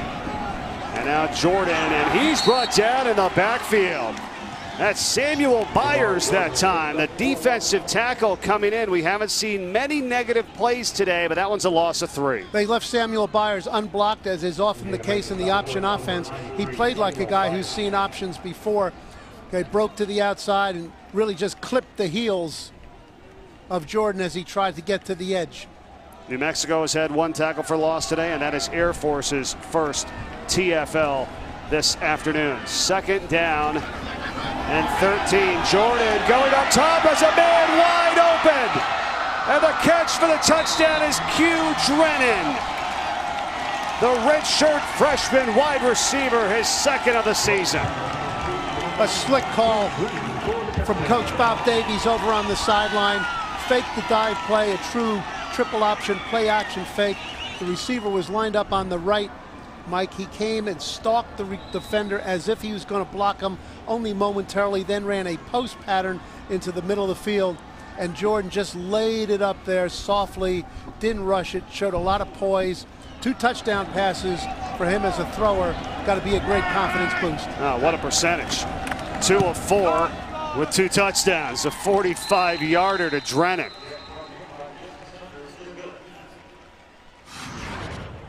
Now, up on the top of the screen, just as the receiver was in the formation, we'll see the hard play fake inside, the little stalk. The defender took his eyes off the receiver. That's what happens when you pitch the ball to the perimeter a lot. Just undisciplined eyes or lazy eyes on the part of the defensive backs. They play against enough option offenses, Mike, and they should be thinking situationally. Okay, less than 1 minute and 30 seconds in the half. That's the time when even an option team is looking to throw the ball. Slick call, though, and excellent execution by New Mexico. He went right through 2 defenders. That looked like warm-ups out there. There was nobody back there. Easy touchdown. And New Mexico with 35 in this first half. And with 1:10 to go, Air Force has still got their opportunity. They do get the ball to start the second half, so now they do have that double possession the team so often can take advantage with. Yeah, I guess so much for the clock management, but you'll take the touchdown, right? All the time. What a kick from Sanders. He's been out of control. They're already at their average for a game. You think Lamar Jordan is excited about this, Coach, the junior quarterback, after this play? Watch his reaction.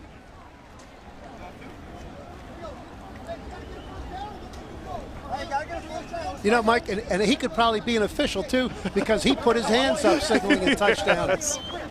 Well, just look at him. Hey, it's nice to see a kid have so much fun and so much enjoyment and having some success. I'd say there's plenty more to come, too. We're still in this first half. I think it was his first ever touchdown pass, you'd think, by that reaction. Relmine on the toss, gets it out here for McVay. Rips off about 7. Mike, New Mexico's tactical change here is a situational one. That is, they back their safeties and their corners up. They're not playing true run-stop secondary play. They're thinking situationally, we're not going to get hit for a long pass ourselves. Ryan Santos is an injured player down right now for New Mexico, who helped make the tackle on McVay. It was just his 3rd rushing attempt of this game for Tim McVay. 55 seconds to play in this first half. Air Force still with their 2 timeouts remaining will be faced with a 2nd down and 3. And as you said, they're going to receive the second half kickoff. So this is monumental on this drive for them to get some points. Not a gift because they gave up a touchdown, but they've got a chance to get it back and then start the second half with the football. The first thought here, with just under 1 minute 55 seconds to go, Mike, is to get the ball, to, as you say, with a double possession, to get some points out of this. That shortens the field. The 10-second runoff due to an injured player.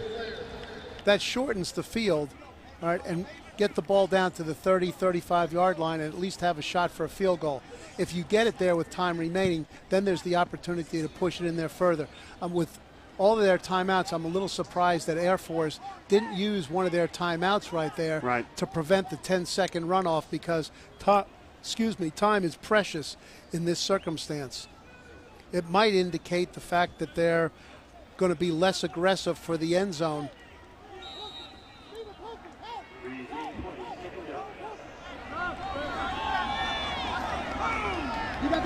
Second and 3. It's out to McVay again. And he should have it. We'll see. 35-yard line is where he needed to get to. That creates a brief temporary clock stoppage. Air Force is hustling up to get the next play run. It is not a first down. He was just shy. 38 seconds to go. Now Davern has the first down. So do they use a timeout here The clock's going to stop to move the chain. Shane Gavin, number 43. With these play calls, Mike, it would indicate that they're not going to be overly aggressive trying to move the ball down the field. Each team is already over 300 yards today. Clock winding down in this first half, and the pass is incomplete for Ronald Cleveland. And now with 16 ticks left, it's 2nd and 10 for Air Force from the 39. What do you have here, Al? Well, I would say, judging Air Force, they're going to run the dive up in there. But I hate to waste a possession at any time, Mike. 16 seconds left. I'm going to say not too much bad can happen to us. Let's try to make something good happen, get the ball down the field. They had a career-long field goal by their kicker, Luke Strabel, earlier today. Romine trying to set it up for him, and it's Robinette on another catch, still on his feet, and finally brought down at the 35, and that will set up an opportunity for a field goal with 7 seconds to play. That's why I say I don't ever want to waste a possession, try to do something with the ball all the time. They lined up with 2 receivers, a bunch formation to the left. They switched the routes as they came off. Robinette was outside. He came inside on a deep in cut. The ball was thrown up there high by Romine, who took full advantage of the jumping reach.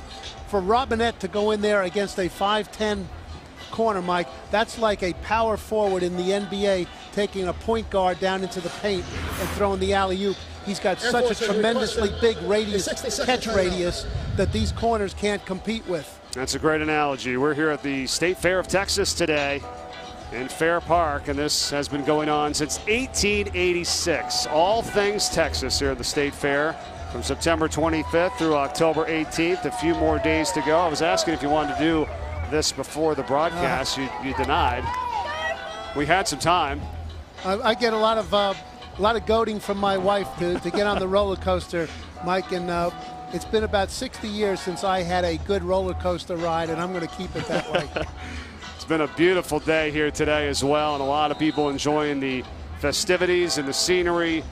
We're here at the Cotton Bowl, the historic Cotton Bowl.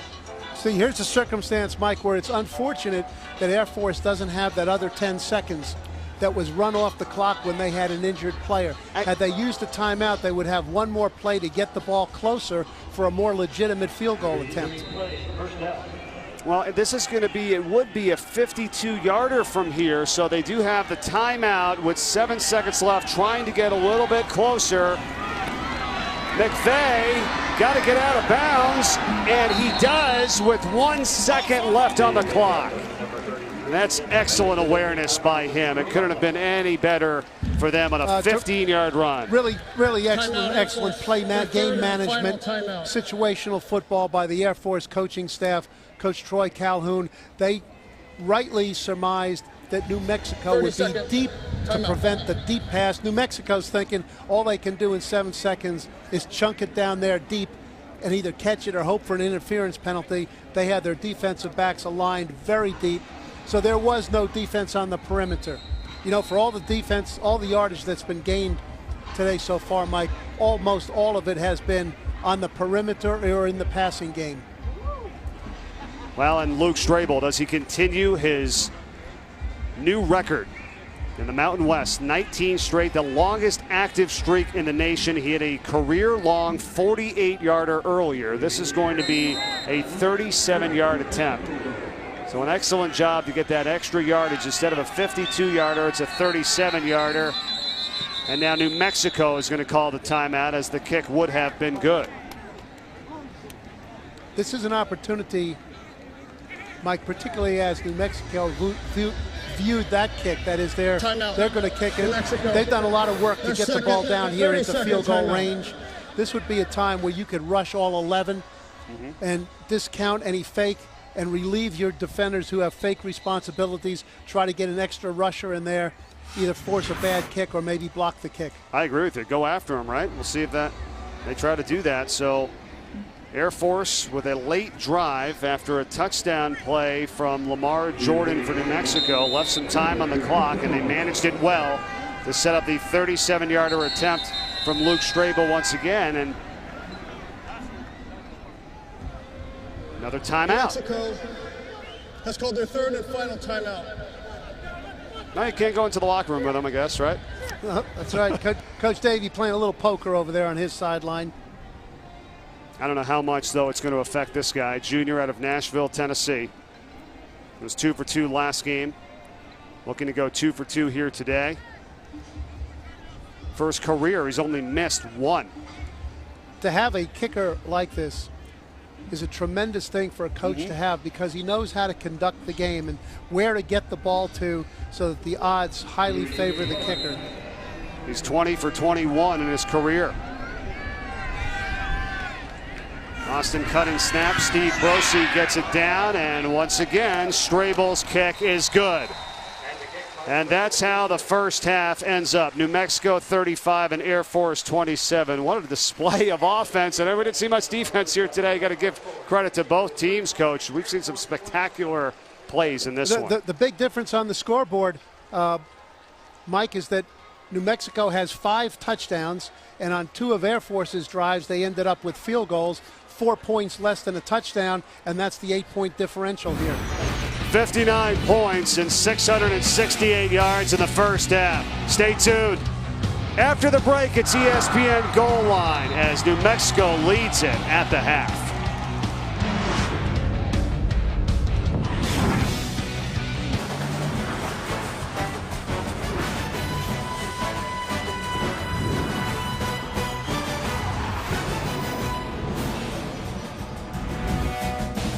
Action-packed first half with New Mexico and Air Force 35-27. The Lobos take an 8-point lead into the second half, which is coming your way very soon. Hi again, everyone. Mike Corey and Al Groh with you today. What a first half we've seen. And, you know, a guy that we featured at the start and one of our impact players, Terrion Gibson, was out for a couple of games for New Mexico, came back in a big way today.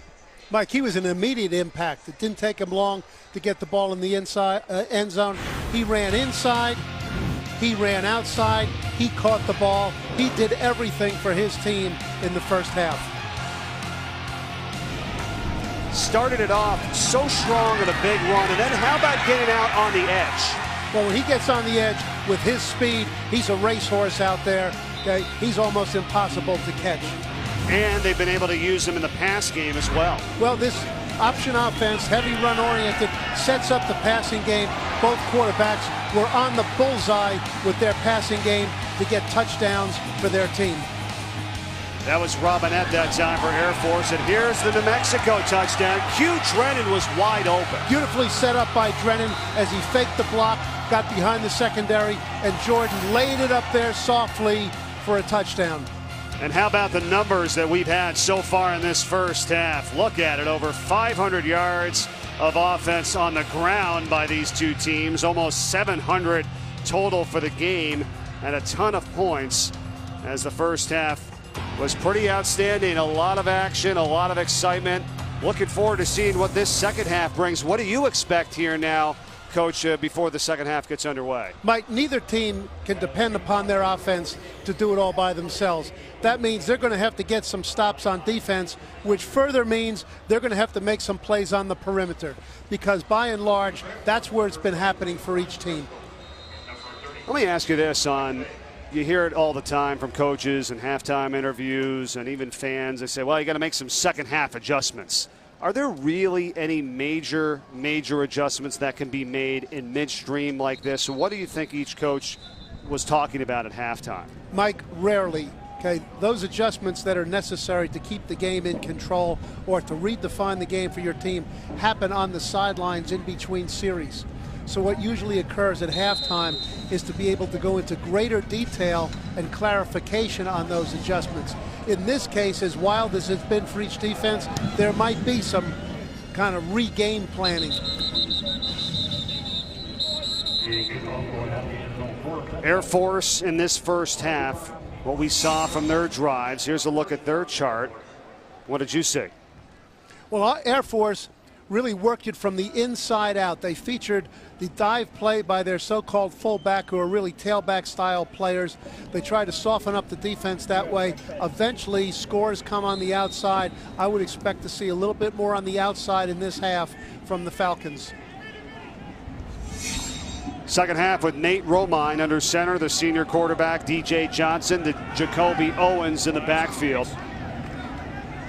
from the 25, and it's Johnson for just a couple. How about your assessment of Nate Romine at quarterback in the first 30 minutes of action for Air Force? Been very effective for his team. He's made some excellent runs both inside with pressure in the face of the dive, taking on the outside on the speed option, and the throws that he's had to make, Mike, he's been right on target.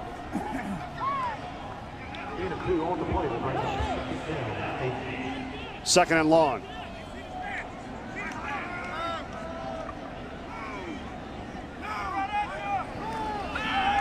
Into the air quickly here, and it's Davern again, almost on the same play that they had late in that first half, and out of the backfield, brought down by Kemi Carson, first down. Mike, you just spoke about adjustments. Well, that's an adjustment that needed to be made that was not made.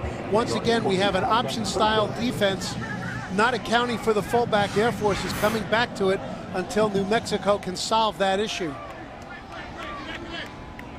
Well, I guess the only thing they made adjustment-wise was how long of the pass they gave up. That was just an 18-yarder before. It went for over 40, and now just a 1-yard gain on the ground as it's kept by Romine.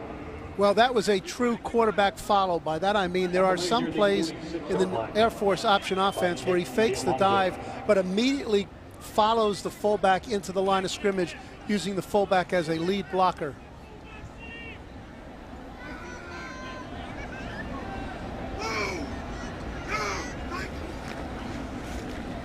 Romine on the keeper. Takes a big hit, not much there. Solid shot by Jacob Gergil on the tackle. Just a double option play. That is, there was no inside fake.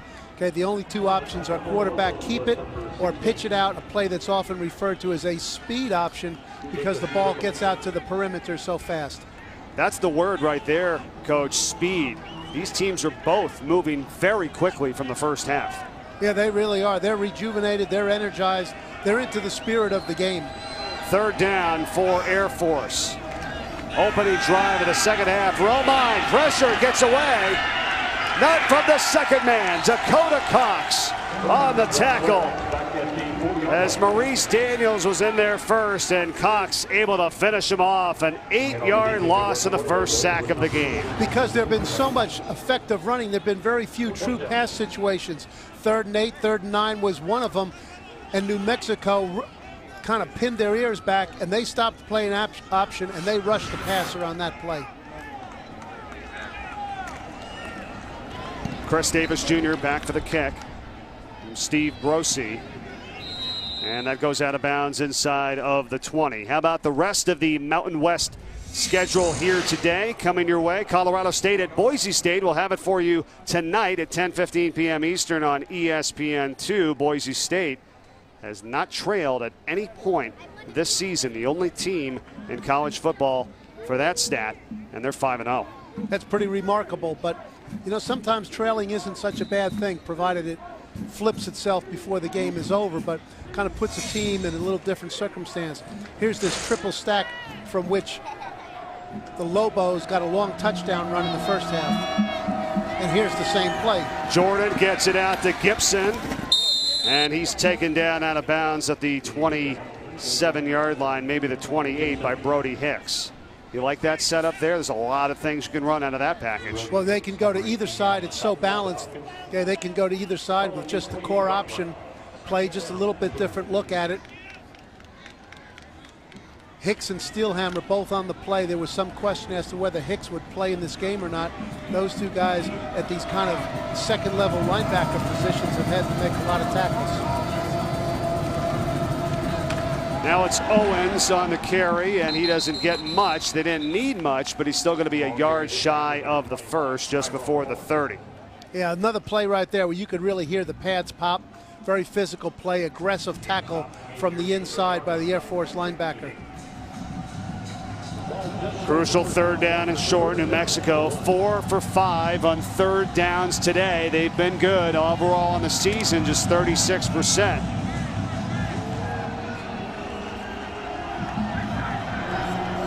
So they go to McQuarley, who they've gone to in short yardage situations. They do. Richard McQuarley, and he has the first down.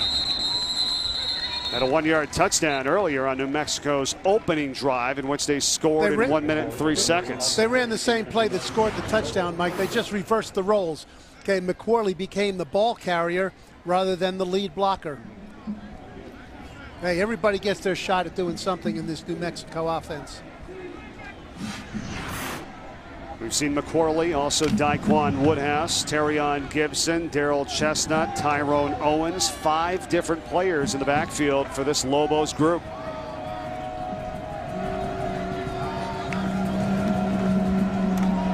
Jordan, nice cutback. That's a good read there that time by him. Doesn't look like he was going to get much. Able to get 5.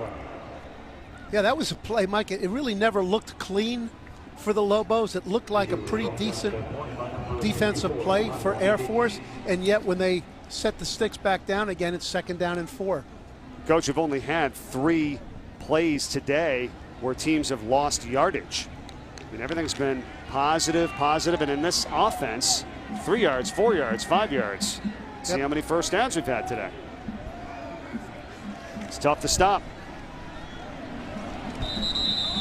That time Air Force does on the give to Owens. Mike, the Air Force defensive style is based on penetration. Slanting linebackers, slanting defensive linemen, run through linebackers, and New Mexico has very effectively blunted that today, but not on that play. That's the way Air Force wants to play, with the backside tackle slanting down inside. Lamar Jordan has shown he can throw the ball well. He's gotten better at that. Do you go to the air here on 3rd and 5? This style of offense, this is a option play as much as it's going to be a pass play. Well, first it's going to be a timeout. New Mexico early timeout, faced with a 3rd and 5 when we return.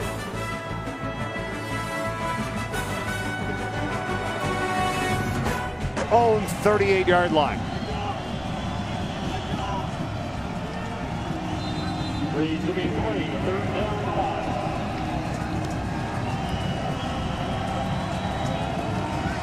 Owens with Gibson in the backfield with Lamar Jordan.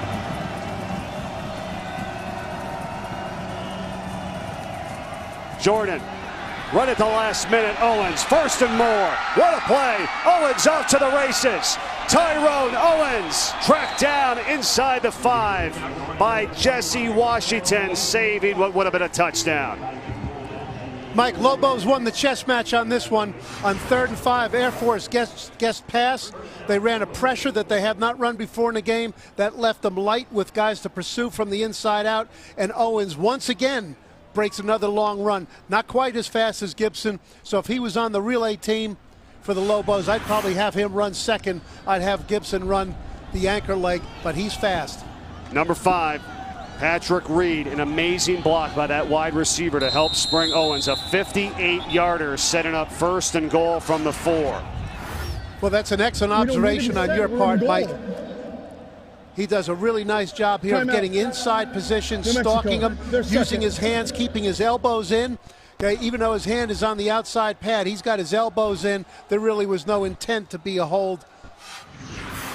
These receivers on both teams, they understand, okay, their value to the team comes on an every play basis, not just when the ball is thrown to them. Coach, let me ask you about this. You know, as a former coach out there for a number of years, how do you recruit receivers to play in this system? How do you get guys to come in when you know they're not going to be getting the ball all that much? Sure. Oh, it's a very challenging thing, Mike. That's the trade-off. Okay, obviously running backs want to come here and play in this system. Not only do the backs get the ball a lot, but a lot of them play.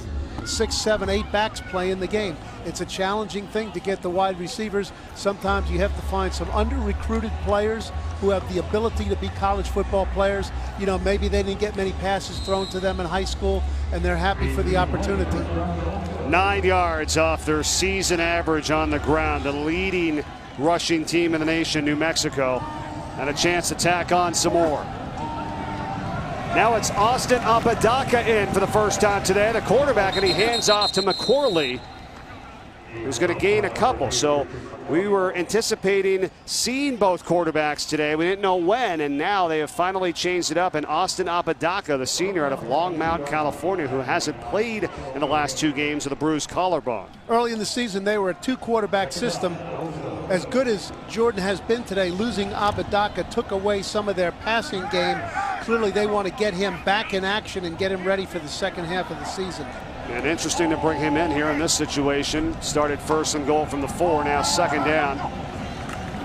He's going to hand to Owens with a good push up front. Owens stretching towards the goal line. No signal and just shy of the touchdown. Austin Apodaca is a capable option runner, Mike, but the fact that he's in there right now is probably a pretty good clue that the ball is going on the direct handoff.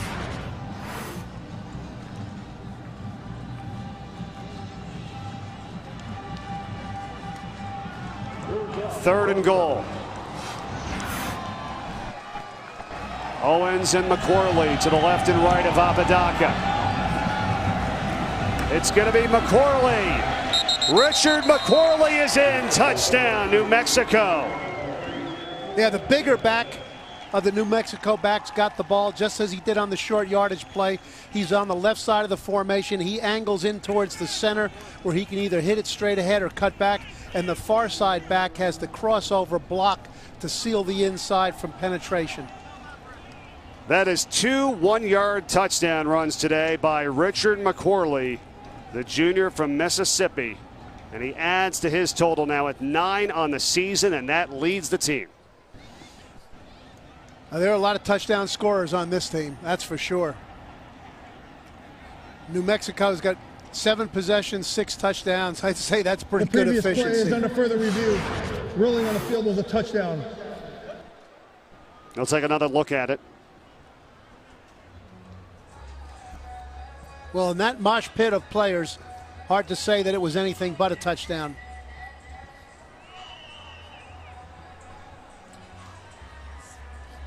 Yeah, the call on the field would have to stand, and that's what they ruled was a touchdown. So McQuarley, one of those 5 backs that we talked about, as they've mixed it up very well today. I mean, he's a how's yard that not a touchdown? Yard in the end zone.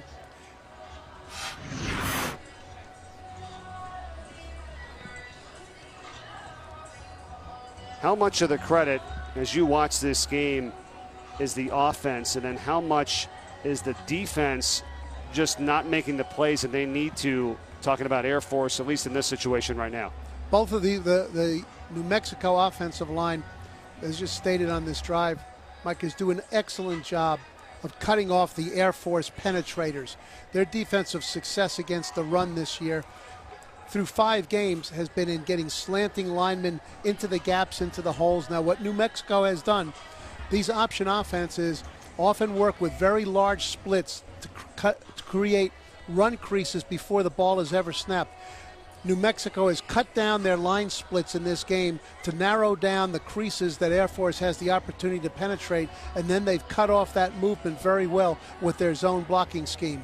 And with that zone blocking scheme that you talk about, a guy like Avery Jordan, who's in for the injured Garrett Adcock today, probably not as exposed as if it's a different type of offense of a passing or more pass blocking all the time, right? Right, exactly. There are very few, if any, scheme runs. They've got a few in their offense, none of which we've seen so far today, other than the wham play, which is still zone blocking for the linemen.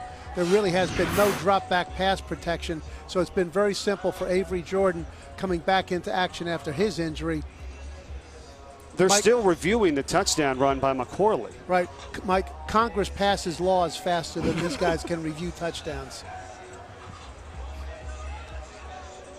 The only thing I could think is his knee down, but I mean, you can't see any of that from the shots that we just saw.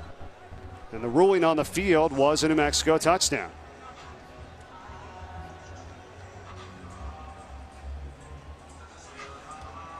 Halfway through the 3rd quarter, and I think we've got our call finally here from Kevin Marr. After further review, the ruling on the field is confirmed. Touchdown. And confirmed, exactly. So touchdown New Mexico, and they lead it 41-27. The extra point on the way.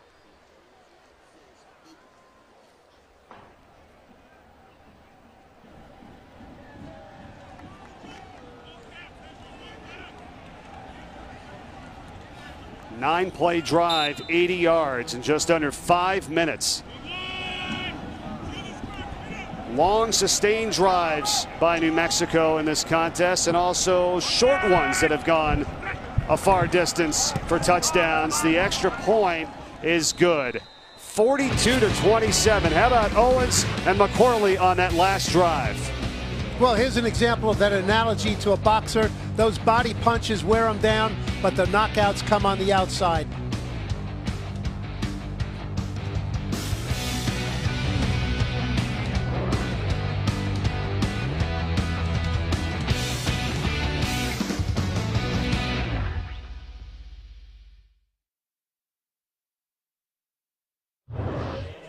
Bowl in Dallas, Texas. Mike Corey and former Virginia and New York Jets head coach Al Groh with you today.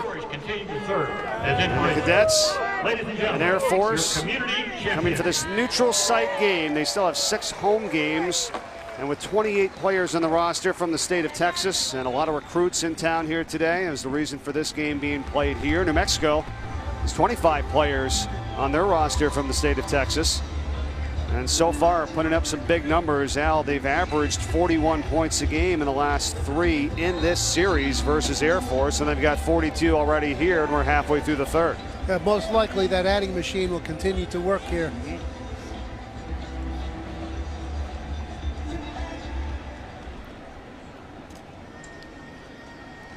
Jason Sanders has such a strong leg, first in the nation with 90% of his kicks touchbacks this season. Time for our top 10 in the AP, brought to you by AT&T. Alabama leading Tennessee right now 21-7. How about Clemson with a little bit of a struggle there versus NC State? Needed overtime for the win out. NC State really gave them a battle. Clemson has had some struggles on their hands this year as the competition gets tougher, particularly with Florida State looming.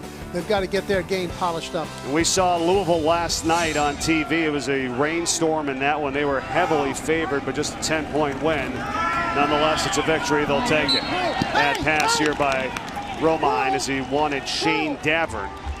A little bit of play action off the counter option fake. In that particular time with multiple receivers vertical up the field, that's the best job that New Mexico has done so far of matching the receivers on the vertical pass routes.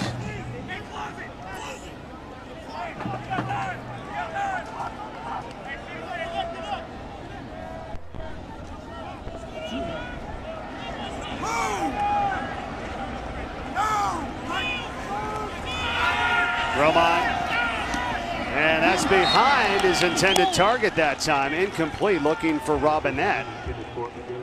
Mike, as much as we've seen motion by the Air Force slot players, they have motion from their slot position into the backfield.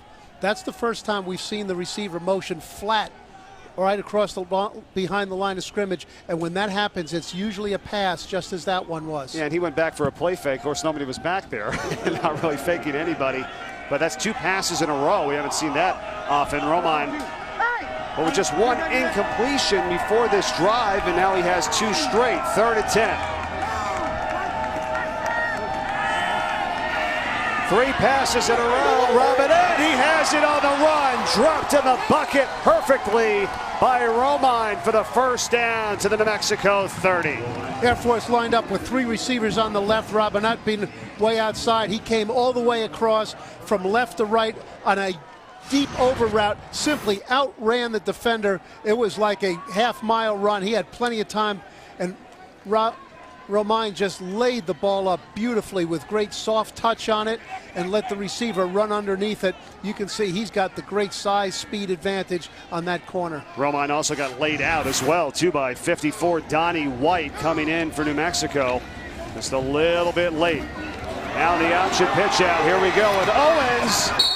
And he's able to make some yardage and a big-time run to get them down to the 13. That's 18 yards. Strong perimeter blocking that created the crease. Also brought the backside guard around as an extra blocker, and he cleaned up the force from the safety position. That's why we had that big lane.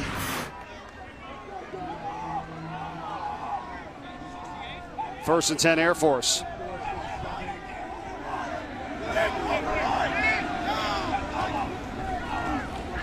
Out to Cleveland, dropped it, has it back. And now he's in trouble. Ronald Cleveland that time. And I'm going to ask you, Coach, we haven't seen a lot of the wide receivers getting involved in the run game, and they have throughout this season. Ronald Cleveland, they tried to give it to him there. Tyler Williams, number 12, has been non-existent. Not sure where he's been. He's had 22 rushes this season out of the wideout position. Yes, they run that toss play to the so-called slot receiver, which effectively makes him the tailback on that play. That's a staple alternate play for them. Now they're in a very difficult situation. 2nd and 16. They're not built for this, although Romine has been excellent passing today. A lot of passes on this drive, and that's into traffic, and it's incomplete. Nias Martin was on the coverage, and he's been there all day on Robinette. Air Force fans want a flag. There are none on the field. Well, this is the first pass that has been thrown really off the mark. Robinette comes down on the same curl route in which he scored the touchdown. Because the ball is down low, the receiver does a really nice job of coming in inside. The receiver knocked it away. That's a clean play. Look, you got to be able to allow these corners to compete a little bit. Robinette has 4 catches for 137 yards and a touchdown. Now Air Force, with a play clock down to 3, calls a timeout. We'll take it with them. 5:39 to play in the third. 3rd and 17 on the way for the Falcons.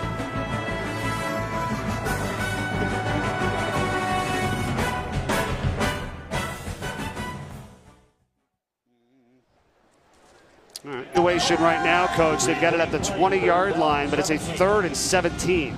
Most important thing is to safeguard the points. They have a reliable field goal kicker, 20 for 20. Points matter every time you're down there. Protect the points. Get what you can get out of a desperate situation. Earlier this year in this situation, they ran the quarterback draw, and earlier in the game they ran the toss play against a pass coverage defense.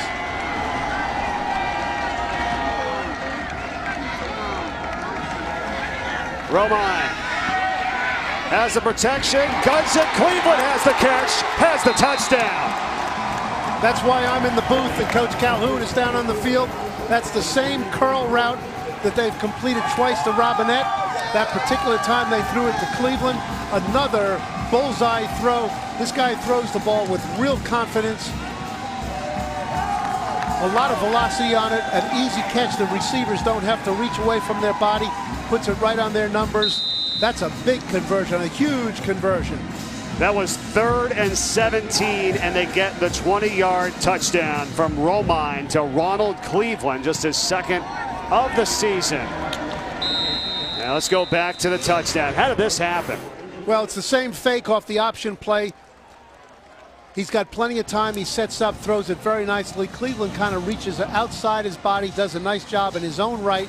Okay, and once again, the corner coming up from behind, all he's got to do is tackle the receiver, and it's going to probably create a field goal try and save 4 points. Very poor decision by the corner to try to go down low like that. Well, and Al, that was Boatwright that time, who we were looking to see if he was going to get back to action, number 11 for New Mexico, who missed all of last year in spring ball. He had turf toe since practice before the first game of the season, and did finally get into action today. He got banged up today, went to the sideline, came back in. Their secondary is hurting a little bit right now, New Mexico, with Isaiah Brown also out. That's a big loss. It certainly is. We'll give Boatwright not a big pass, but a little bit of a pass and say he's been out of action for a while. But that should really be a fundamental thing, particularly situationally. Timeout was called beforehand. He had the opportunity to be briefed by his coaches. Make sure you keep everything in front of you and make the tackle. Just a failure on his part. Elijah Lilly from the 4-yard line for New Mexico. Oh, nice cutback to the outside. Tons of green. And a huge return to the 45-yard line. Strable, the kicker, is the one that had to force him out. A 41-yard return. Same sideline return, scheme return has been very successful for the Lobos, but Lilly has been spectacular on returns, has really flipped the field position, saw that it was all clogged up, and as many New Mexico players can do, used his speed to get out of a very difficult situation. I think they found a pretty good kickoff return man that kind of saves Terrion Gibson, who's been injured in his first game back in a while. They don't have to have him back there now with a guy like Lilly.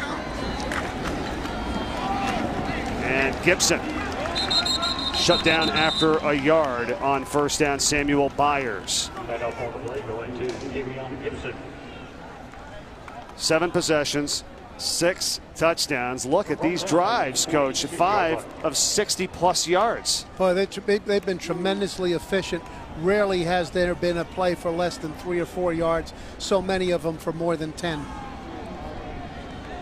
And the history versus Air Force for New Mexico under Bob Davie. Back in 2013, they ran for 451 versus the Falcons. They've got 349 today. Timeout. We've got a timeout. New Mexico, their third and final timeout. We'll be back to Dallas, Texas in a moment.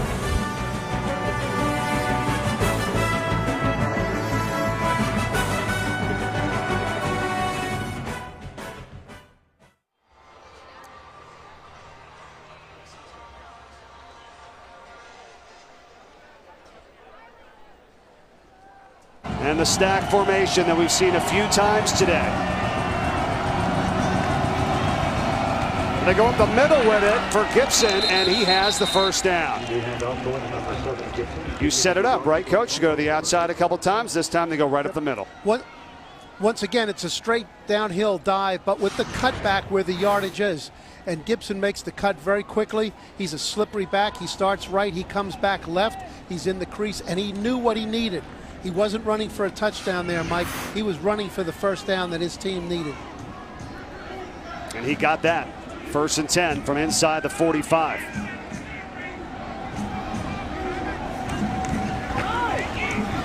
Now it's Tyrone Owens' turn for 2 yards. Well, the right side of the Air Force defensive line has really perked up here in the third quarter. That's about the 3rd time that they've held the play to a negative play. A little bit of slant action, and they, with their quickness, they're difficult to cut off from the backside. Okay, in this particular case, the backside defensive end slanted down inside, too quick for them to cut him off.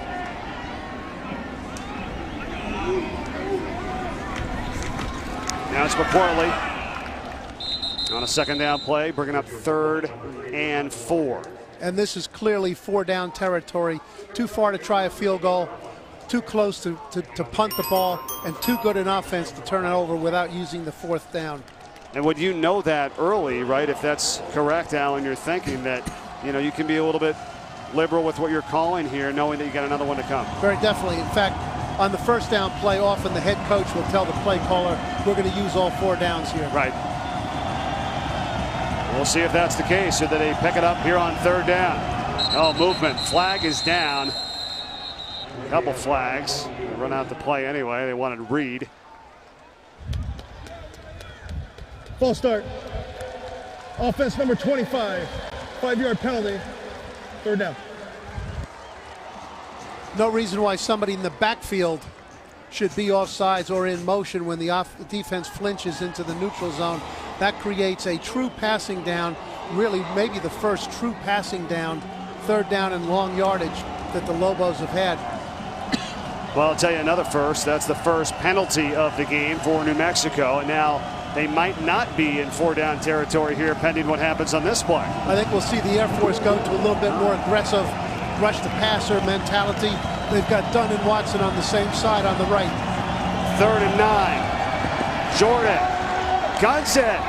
It is caught, and it is a completion by Q Drennan at the 30-yard line. An excellent job to haul that in before he went out of bounds. Air Force brought a blitz on this particular play, the first time the Lobos offensive line has really had to be in true pass protection, and Drennan double caught it.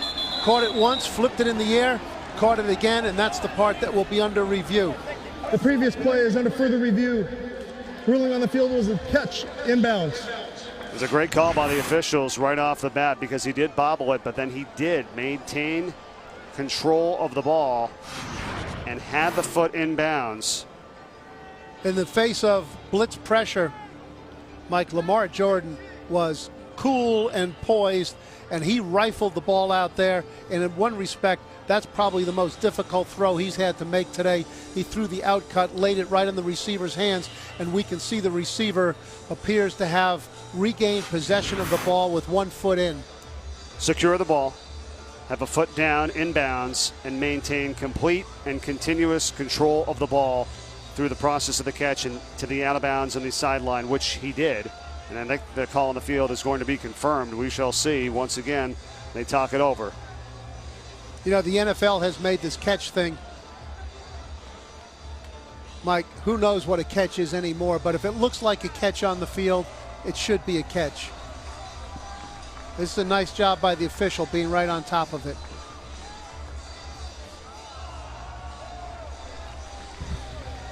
After further review, the ruling on the field is confirmed. First down. Mike, in a game where each offense really has to match scores all the way through, that's such a critical play to keep the Lobos offense out on the field. That was big time. That was a 3rd and 9 after the penalty from the 43, and the catch at the 30-yard line sets them up with a fresh set of downs and under 2 minutes to go in the third. Hugh Drennan has that touchdown pass and then this amazing catch on the sideline to keep this drive alive.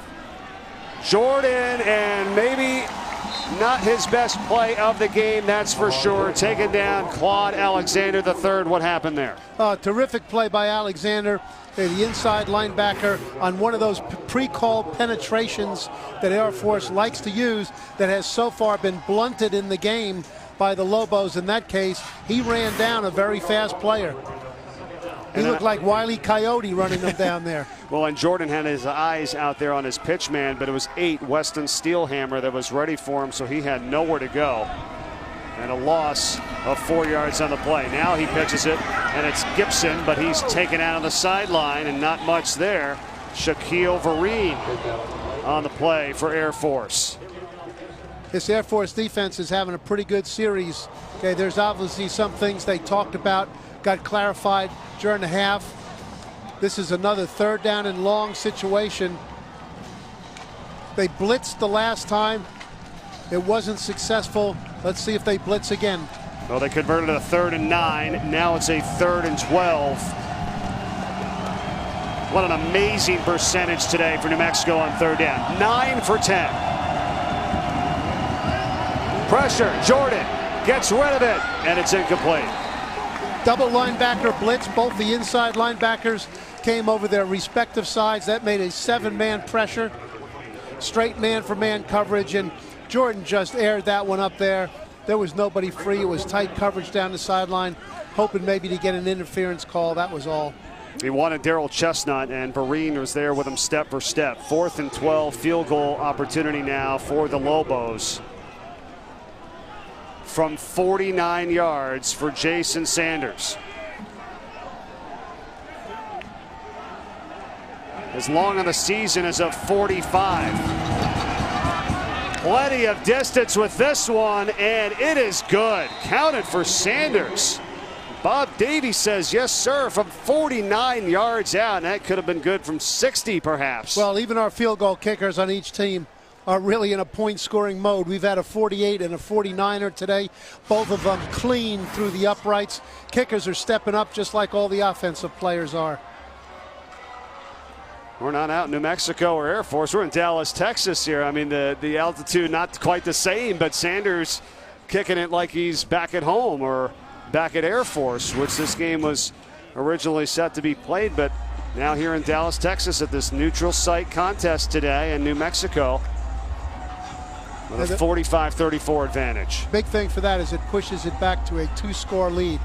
Okay, although a short 2-score, touchdown and a field goal and a 2-point conversion, okay, it's still a 2-score lead as opposed to a potential touchdown and 2-point conversion. State Fair going on right now up till October 18th. All things Texas. We are here at the historic Cotton Bowl today with 32 seconds to play in this third quarter. Mike, two big changes for the game for New Mexico that they needed to clean up was no major penalties, no turnovers, and they've enjoyed a substantial advantage in the kicking game and getting field position. It's a great point. A lot of things working well for them. And another touchback, which has been the case most of the times today. Tonight, ABC, get ready, Ohio State and Wisconsin. How about the Buckeyes? They have not lost in October under Urban Meyer. They're 16-0. And a big win at Oklahoma earlier, 45-24. That was probably their toughest test to date. They've won every game by 20-plus points. What do you think happens tonight versus Wisconsin? Mike, the Buckeyes under Urban Meyer have rarely lost in September, November, December, or January either. So given all of that, whatever month of the year it is, I think they're doing a nice job at Wisconsin. I'm putting my chips on the Buckeyes. Top 10 matchup tonight for you at 8 p.m. Eastern on ABC. Get ready for it. Wide open formation, nobody in a pitch position. Now they'll flip it out here to Ronald Cleveland. And that wideout on the outside is going to gain 4 yards. Hey, they brought Cleveland back in motion to fill the backfield back up, of which it was empty. That was anybody to catch the pitch. That sideline over there helps the defense because the creases in the perimeter are not as extended as they are to the open field. We have under 30 seconds to play in the third.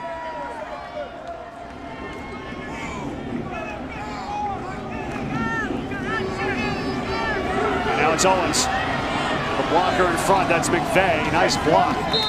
Good teamwork there. And it's a first down to the 45-yard line. That was McVay, 33, blocking for Jacoby Owens. Yeah, that play has been very, very effective for the Falcons today. It's a little counter step by the quarterback. He turns to his left, pivots back to his right. That gives the left guard time to pull and become an extra blocker out to the perimeter where they already have 3 blockers. End of the third quarter. So a big math differential for the Lobos. They've had a hard time getting that one figured out. That's the end of 3. New Mexico 45, Air Force 34. Fourth quarter should be exciting here from Dallas. Stay tuned. We'll be back right after this. Here at the Cotton Bowl in Dallas, Texas, 45-34 New Mexico with the advantage. Mike Corey, Al Groh. It's been a fun game to call, Al, right? It's been a lot of fun. Yep. Give us a couple things that we could keep an eye on here in the fourth quarter. Well, one, Air Force has loosened the game up by going to the perimeter with the ball and passing it up the field. Okay, if I was Air Force, I would make sure that I found out if the Lobos have solved that fullback up the middle pipe pass yet. Oh, here's Romine, and he wants to go up top. And heavily defended, and a flag is thrown. It's Nias Martin on the coverage of Robinette. And that's been the matchup throughout this contest. Such a difficult matchup for the Lobos. They're just trying to fight their way through it the best that they can. They know they're mismatched. Defense number 3, 15-yard penalty, automatic first down. Right, he jumped into the receiver rather than putting his hands up. The way to play that, Mike, is you shadow the receiver, but the defender wants to put his hands up in between the receiver's hands, not jump into him. And there is an example right away in the fourth quarter about Air Force continuing to go upfield with the ball. Robinette is so tough to contain. Now a fumble, but picked back up by Owens, and he's corralled for a loss to the 45. Jake Rothschiller that time for New Mexico. Well, Romine had to pitch the ball under pressure as we see the pulling guard coming around to create an extra blocker, but it's right there on Owens' hands. He just looked up the field to see where the running lane was instead of looking the ball in. Unbalanced with 3 offensive linemen to the right, only the guard and a tight end to the left. McVay in motion. Johnson's in there for blocking, but does not pick up this man, and that's Nick Diavanzo on the sack of Romine. Nick Diavanzo has been very prevalent so far on the run on the pass. Hasn't too many pass rush opportunities there. He had one. That was as a result of Romine having to hold the ball, because once again, the New Mexico pass coverage was much improved. They were on all the receivers. They had 3 vertical receivers on the play with 1 deep crossing route. They were on everything. That is back-to-back tackles for a loss for New Mexico, and it's put Air Force in a 3rd and 22. And that's Jacob Gergil, who is down right now for New Mexico. Nick Diavanzo with a sack, his 2nd of the season, tied for the team lead in tackles coming into today. And you know, with Bob Davie, and now 5 years in this program, and 5 years with Bob DeBess as offensive coordinator, Kevin Cosgrove as defensive coordinator, you can see it, Al, how things are improving, how they're getting better, how they're getting more consistent, and they eliminated some of the penalties and the mistakes, and they've given up big plays, but they've eliminated some of the things that have really hurt them in previous games this season. These are 3 veteran coaches who have worked together. They understand each other. Mike, a coach's job is to prepare the players for the game and put them in position to make a play. It's the player's job then to make a play. Okay, they've had their guys in position to make plays today.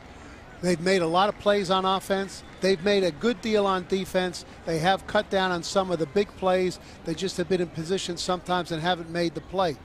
We've now got another secondary injury in a game in which Air Force is starting to throw the ball more. That's taxing the depth of the Lobos secondary. Yeah, that's the one thing they're going to have to evaluate this week and see who's going to give it a go. They've got a couple of players that are hurt and that are out.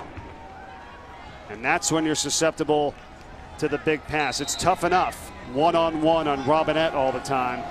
And if you go 2-3 deep, he's going to win that matchup every time. Same formation they threw that fullback down the middle from twice. It's a 3rd and 22. What do they have here? Romine, pressure, they got nothing. Another sack, Donnie White. And all of a sudden, the New Mexico defense is bringing it. 3rd and 17. Donnie White wasn't thinking option or anything except rush the passer. He took off on the snap of the ball. The tackle just jumped outside, overset him to the outside. Looks like Donnie had an inside move in mind right from the start. Big play at a big time. 6 tackles in the backfield today for New Mexico, and 3 in a row to get this back on the punt. Chris Davis Jr. with a fair catch. And at the 5-yard line, so they'll be deep in their own territory, but they lead by 11, 2 minutes into the 4th.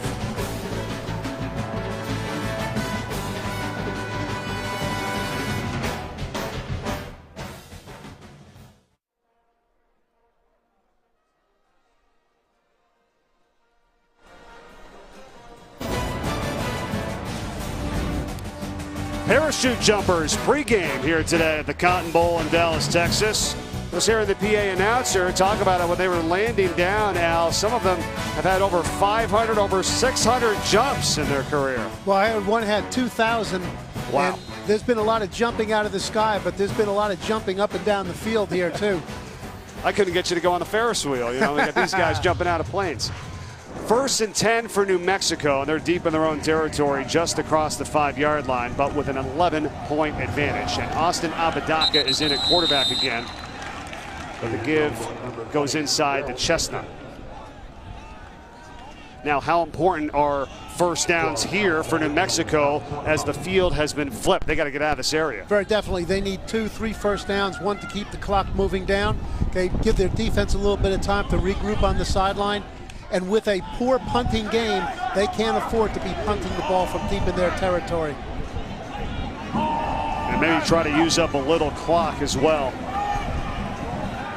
And on the give, it's Tyrone Owens, and Patrick Healy is ready for him. The ball came out at the end. They ruled him down. Well, that was a superior play by Patrick Healy as the backside linebacker running through. There was no cutback available, which has been so beneficial for the Lobos. Oh, wait a minute now. Did they change the call? Let's see. Field was a fumble recovered by Air Force. First down. Oh, that was interesting. I thought he was pointing down as if the player was down. Now they're saying it's a fumble recovered by Air Force, and that's Shaquille Vereen that has it. Number 6 right there on the left side of the screen. Well, that was Healy. Not only shot through to make the tackle, but pried the runner's arms apart. This is one of the things that we just mentioned that the Lobos had cleaned up from their game. Okay, unforced fumbles or disadvantageous fumbles.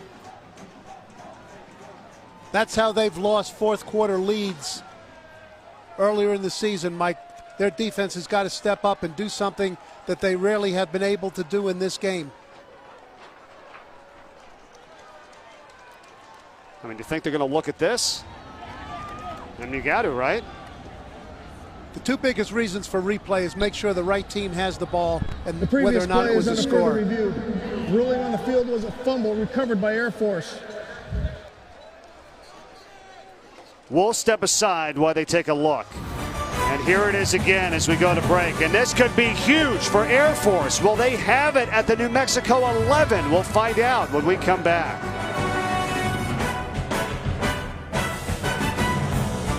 Spot shadow. The knee is down for New Mexico. Ball is in the arm. Then we believe it comes out afterward, okay?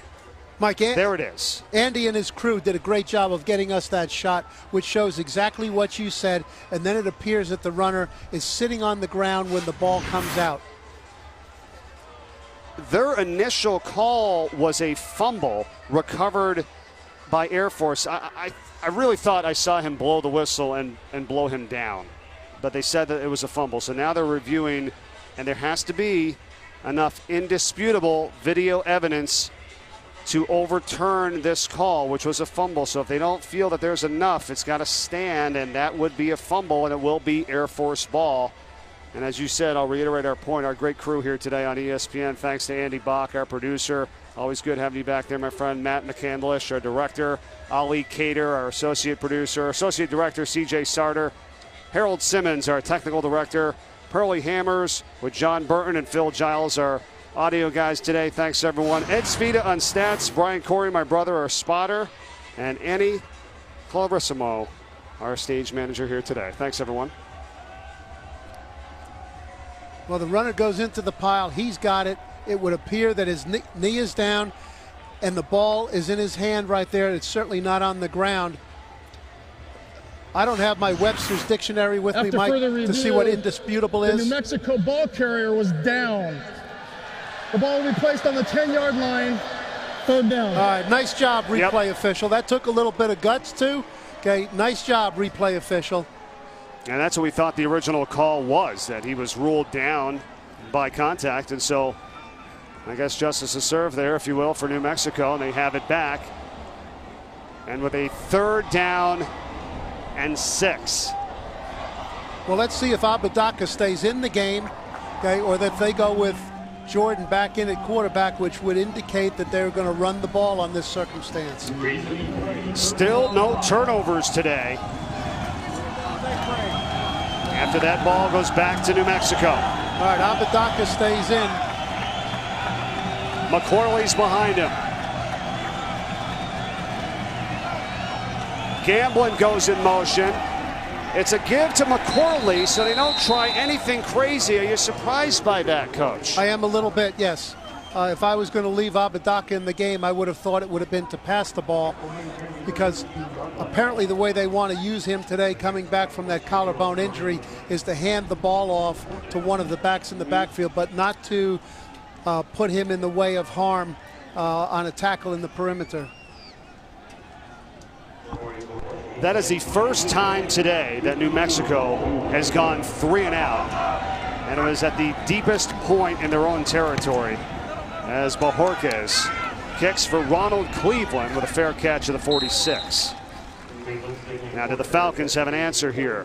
Down 45-34. Still tons of time. Remember, New Mexico has used up all of their timeouts. Does that come back to haunt them later? Air Force still with 2. What the Falcons need here from a game management standpoint, Mike, is 1 first down. 1 first down then puts them in 4-down territory. Okay, so this is the time to use your 3 downs available, if all needed, to make that first down, and then that really opens up the playbook. And remember, nothing wrong with a field goal if they can get that. It would bring it down to a one-possession game at 8 points. A touchdown and a 2-point conversion. And now here's Tyler Williams for the first time today.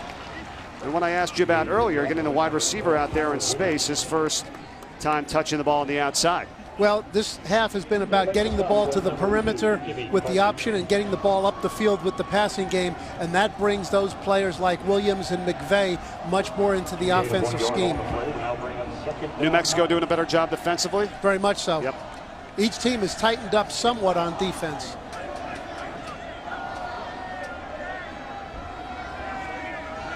Second down and 9. Pressure coming from the outside edge for New Mexico, and they're going to get in there, and Johnson is knocked down at midfield. Well, now if they're going to reach that desired 4-down territory, they're going to have to get it done on the 3rd play of this series. And they change up the personnel. Throughout the season, Mike, in these past situations, Air Force has operated out of the shotgun. They have chosen not to do so at any time so far today. They are still under center. You're right, Nate. Romine. And looking for the pitch, and nobody's home, and he's going to be sacked. Nick Diavanzo gets in there again. Garrett Hughes as well, 95 for New Mexico. Well, New Mexico, the Lobos defense does a very nice job reacting to a play that's given them quite a bit of trouble. This counter option, we can see all the blockers out in front, but Diavanzo, who has had an excellent game and particularly an outstanding 4th quarter for his team, comes up with another big 3rd down stop.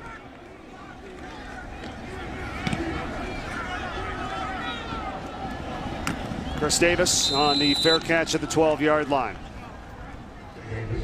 This is a time, Mike, I know how much Coach Davies would like to get Apodaca in the game, but this is a time to go back now. It's not about getting a guy some reps and getting him ready for the rest of the season. It's about winning this game.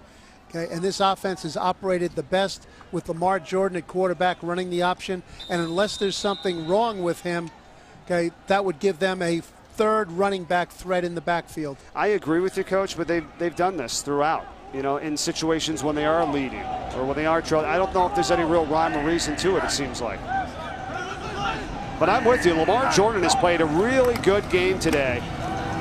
And Chestnut on the carry is not going to get much, if anything. And under regular circumstances, I think you're right. If Apodaca goes in, the defensive team has to be more wary of a pass. But because he's been injured and he hasn't had as much time, they're not doing that right now. Coach Steve Russ, the defensive coordinator for Air Force, is reacting to the situation that as he's running his linebackers downhill on the snap of the ball, regardless of where the ball's going, because he's thinking with Apodaca, it's a lot more inside runs.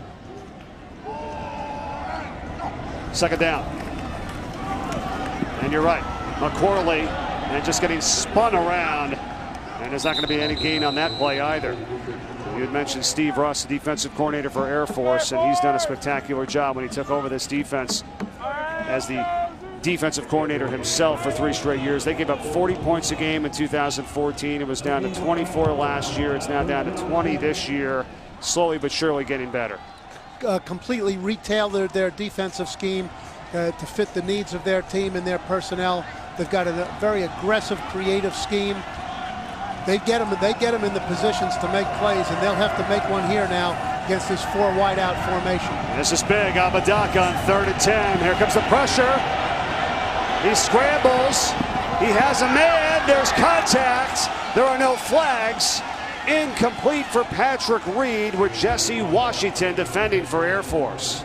Well, he shows what he brings to the game as a passer. That was an accurate throw under pressure all the way down the field.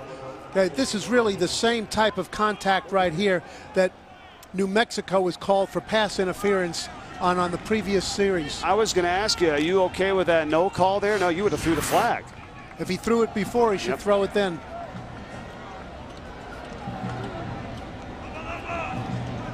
Jesse Washington has a team-high 7 tackles today for Air Force. Whistles before the snap.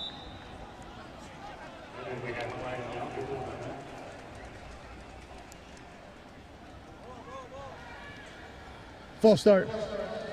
Kicking team number 6. 5-yard penalty.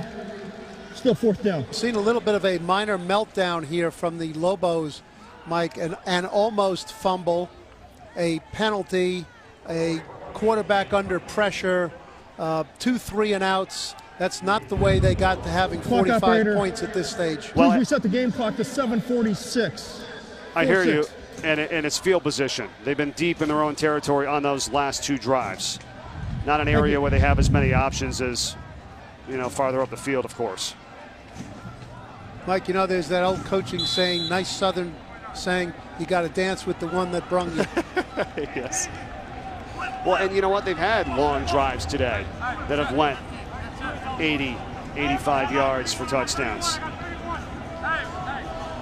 Ronald Cleveland stands at midfield for Air Force.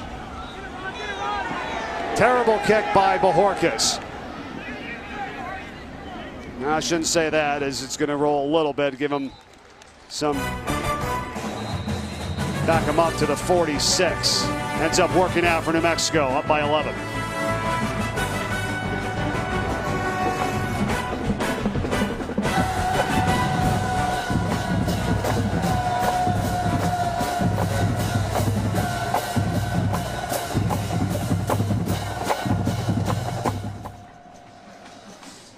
It's the sprint to your seats in pregame for the cadets for Air Force. And a great scene here today at the Cotton Bowl in Dallas, Texas. 45-34 New Mexico, hanging on to the 11-point advantage. Mike Corey, Coach Al Groh. You spent some time as a coach of the service academies at Army for 2 years, Air Force for 2 years. It's an unbelievable experience, isn't it? It certainly is. And probably what a lot of people don't know about Bill Parcells' resume. Mike, I went to the Air Force when Bill Parcells left Texas Tech to become the head coach at the Air Force Academy is when I went there. No gain from Romine on that last play for Air Force. Crucial now for them as they've been trailing by double digits for most of this game. They've never led, and they've trailed by as many as 15, and that was midway through the 3rd. Romine on a deep drop, guns it, what a catch! The 35-yard line by who else? Jalen Robinette. Off the play fake, Romine set up perfectly, feet underneath his pads, threw the ball with conviction to Robinette, who lined up on the right side, just went straight down the field, ran a deep in cut, and he stuck it in there right in between 2 defenders. Just in front of Nias Martin, who made the tackle, and now Romine once again. Another amazing grab, Robinette high into the air for that one, and a first down at the 22. This guy is so impressive. Oh, he is very impressive, and really the throws by an option quarterback have been very impressive too. But it's amazing how in a game dominated by the runners, the passing game has really electrified the Air Force offense. Well, it's coming alive now, Al. You're right. 6 catches, 169 yards, and a touchdown for Jalen Robinette, senior out of Bexley, Ohio. And his 100th career catch earlier today. And now Romine's getting into a rhythm, and it's a low liner, incomplete. Robinette's the main target on everything. Most of them routes moving from the outside to the inside. Previously, it was the in cut. On this particular play, it was a 3-man flood to that side, but he was running the post route from right to left and right on the goal line. That was not one of Romine's best passes. And the big thing about it, Coach, as we've talked about with this option offense, you can only play man-to-man coverage basically on the receivers. You start doubling up guys, they're going to gash you on the run. That's why Robinette's been open. Well, it's called man for man, but the size advantage and the skill of Robinette, it's a man against boys. Exactly. Romine, and over the middle, and has Shane Davert. He's done this a few times today. Inside the 10 for the first, and you had talked to me about it during a commercial break, said, are they going to be able to figure that out up the middle, New Mexico, and not so much yet. Yeah, they're going real fast here now in the red zone. First and goal. And Davern will get down to the 6. This has got to be 4-down territory here, needing 2 scores. They really don't want the field goal. Davern lost his shoe. Exactly, 5:35 to go. They'd like to get the touchdown here, of course. Obviously, 2 timeouts still remaining. Second and goal from the 6. And it's McVay. Tim McVay pushes forward for the touchdown. Strong 6-yard run for the score by the junior. And Air Force can cut it to 4. Mike, we talked about how these so-called fullbacks are tailback type runners when they're the single back in the backfield, but when they go to a multiple back formation, that they're really the lead blocker. In that particular case, DJ Johnson became a true I formation fullback, led McVay into the end zone on their favorite red zone run, which is the off-tackle power play. Going for 2 here, it looks like, to try to make it a 3-point ball game. You agree with the call? Absolutely. You got to go for it here. Otherwise, you got to get another touchdown to get ahead. Davern lining up behind Romine under center. 2-point conversion. They fake the toss out. Romine to the end zone. It's deflected, incomplete.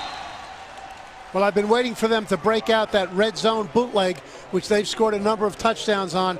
They saved it for the right time for a critical point in the game, but well defensed. Jake Rothschiller on the deflection, but Air Force able to get the touchdown.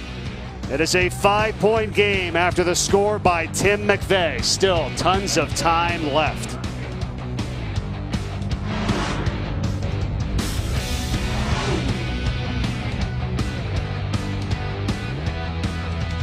Absolutely. I like the play call. It's been very good for Air Force, and I like the circumstance.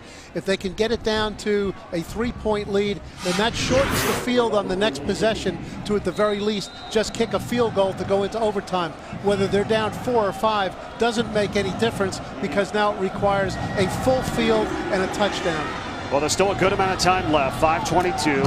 Air Force has 2 timeouts remaining. But it's New Mexico ball now from the 25. Well, let's see who's going to come out at quarterback for them. Lamar Jordan or Austin Apodaca. We've seen Apodaca in the last 2 sequences. And how about this? New Mexico scored on 7 of their first 8 possessions. Their last 2 drives, 3-and-out punt. 3-and-out punt. What do you think? Yep, they got to get some juice back in their offense. They got to play to win here and not just try to preserve their lead.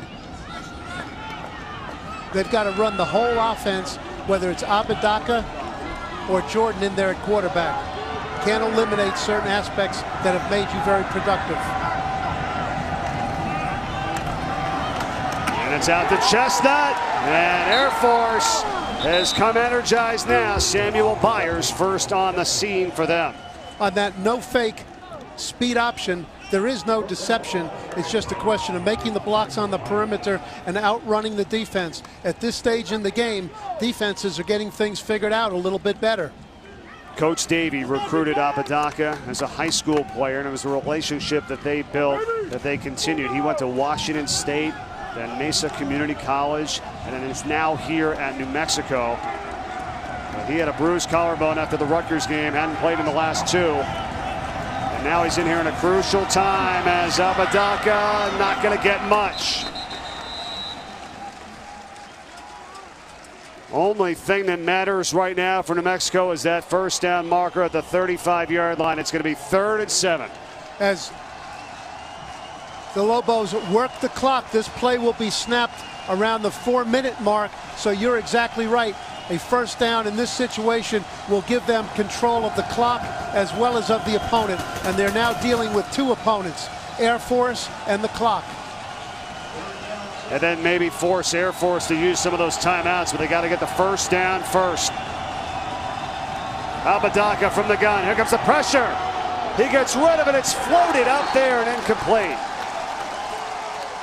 Looking for Q Drennan and Jesse Washington again in on the scene for Air Force to swat it away. Actually, the same pattern on which Gibson caught the ball in the flat for the touchdown earlier. Apodaca put it right out there on his hands, but a terrific play reaching in with the upfield arm in order to deflect the ball right off his hands without any contact. Another good job by the defense of Air Force rising up, create field position for their offense. Net punting has been a tremendous negative for the Lobos throughout the course of the year. They've got to get at least a 35 to 40-yard net here. Bojorquez, as Cleveland fields it on the run, makes the first man miss. He's going to eke out about 7 on the return as a flag comes in late.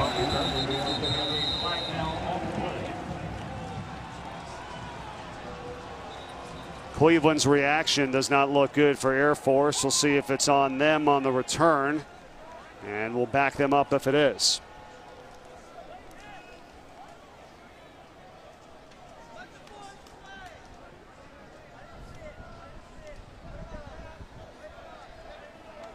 .345 to go in this contest. 2 timeouts left for Air Force. Plenty of time. The ball's either going to be at the 37 where he got to, or they're going to back him up a little bit as we await the call here from Kevin Marr. There is no foul for blocking the back. First down, Air Force. All right, so they pick up the flag, coach, and from the 37, 1st and 10. Bob Davie could only smile after that. It was okay. Now he's going to hope his defense can rise to the occasion like the Air Force D has done on the last 3 New Mexico possessions, 3 and outs. With 2 timeouts, Air Force has plenty of time to run their full offense. Keeping in mind, as we've said 3 or 4 times in this half, Mike, their yardage has come on the perimeter and up the field passing the ball. And they've got to keep Robinette in the game. Call him anything you want, option offense, pro offense, or whatnot. He's their most prolific player right now. Romine's numbers are solid. You saw it. 10 of his 15 passes in this second half for 246 and the 2 touchdowns. And he can also do this. Romine, look out. Flag is flying down the field as he gets pushed out at the 45 of New Mexico, and we check the call. Would be good for 18 if it stands.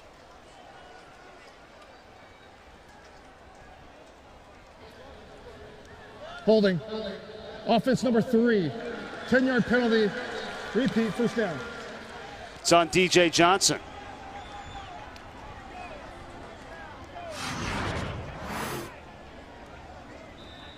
Well, DJ as a lead blocker, we see him trying to cut the defender out there.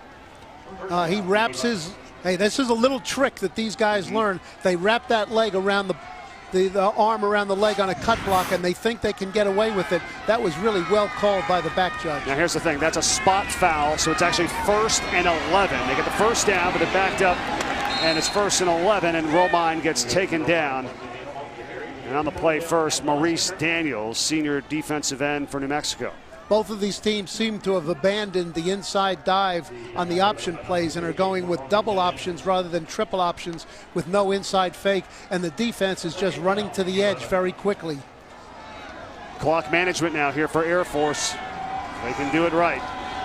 Trim this game down with the game-leading touchdown. Romine with time, but way off the mark.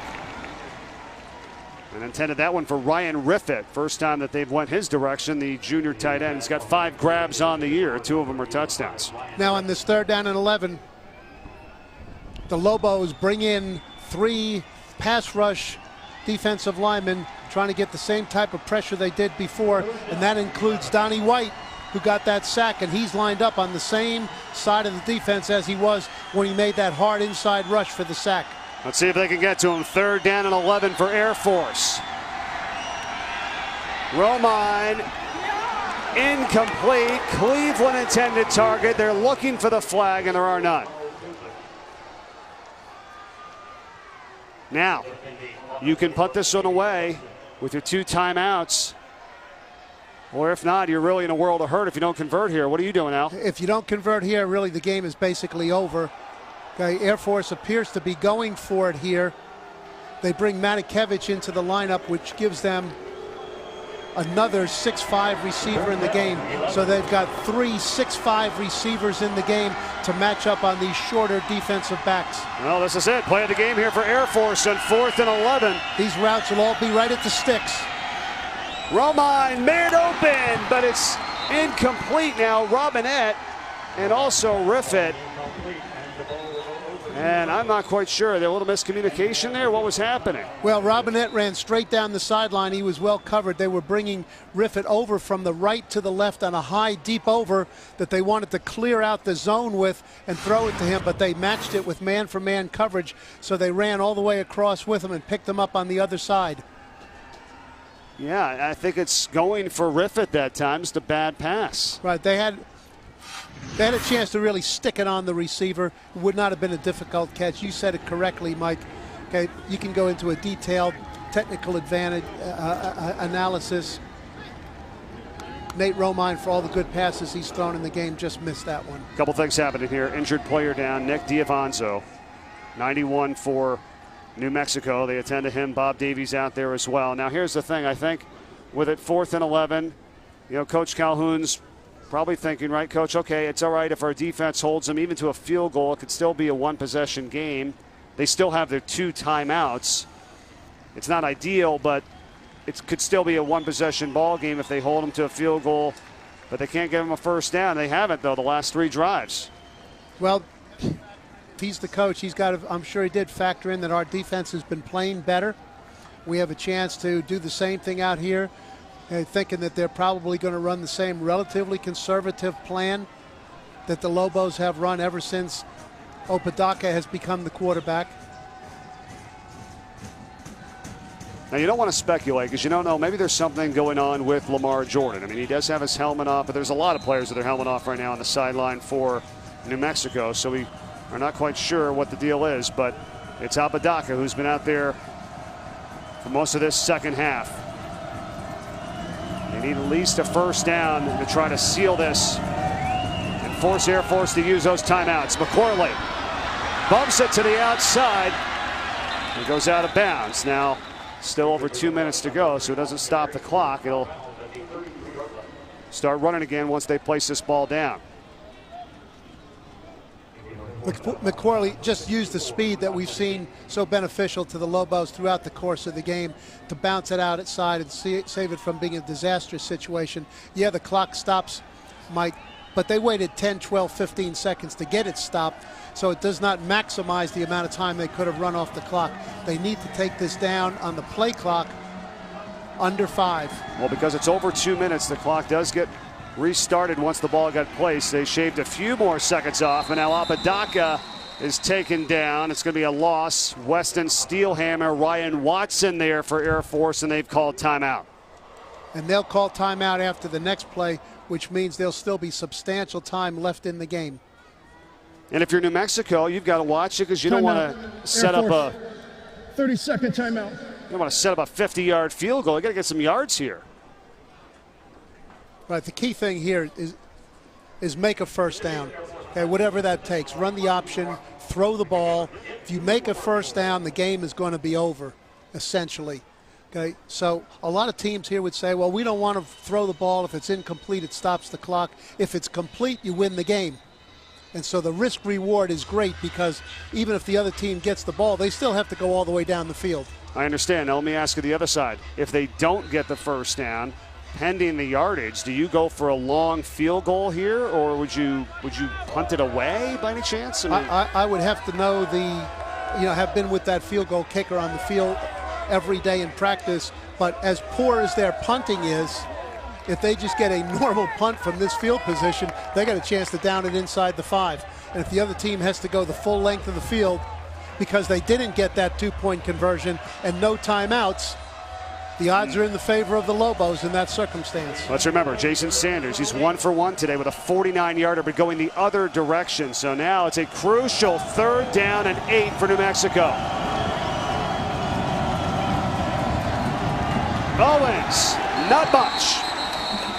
Nothing. Patrick Healy on the stop.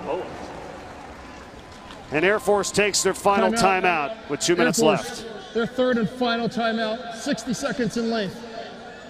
Now this, all of a sudden, the heavy mental baggage, heavy mental carry comes for Bob Davie. If they don't make a field goal, now it is right in the middle of the field, Mike, but if they don't make it, and this is stretching their kicker's maximum distance, then Air Force gets the ball in favorable field position. It would be a 50-yard field goal attempt. He hit a 49-yarder earlier. This would be a 50-yard attempt. So your choice is a 50-yarder, go for it on 4th and 7, or punt the ball to Air Force. They're out of timeouts. Both teams out of timeouts. 2 minutes to go. Mike, Three choices. Most of the game, I would have loved being either one of these head coaches, but when you got to make these kind of decisions that Bob Davie has here, you wish somebody would come down, the guardian angel would come down and make it for you. Well, that's what he said to us this week. And Coach Calhoun, both very gracious with their time. We thank both staffs, two really good programs, and two awesome offenses here to watch today. They move fast, put up a ton of yards, a ton of points. As erratic as their punting has been all year, okay, particularly because it's been overly short, right now that's all they need. One of those overly short kicks coming down inside the 10-yard line, and then they got to rely on their defense. So Bob Davie chooses to punt here with 4th and 7. Ronald Cleveland is standing at his 10-yard line, and he'll trust the defense. And they're not going to let Air Force go down the field for a game-winning touchdown drive. Fair catch at the 13-yard line.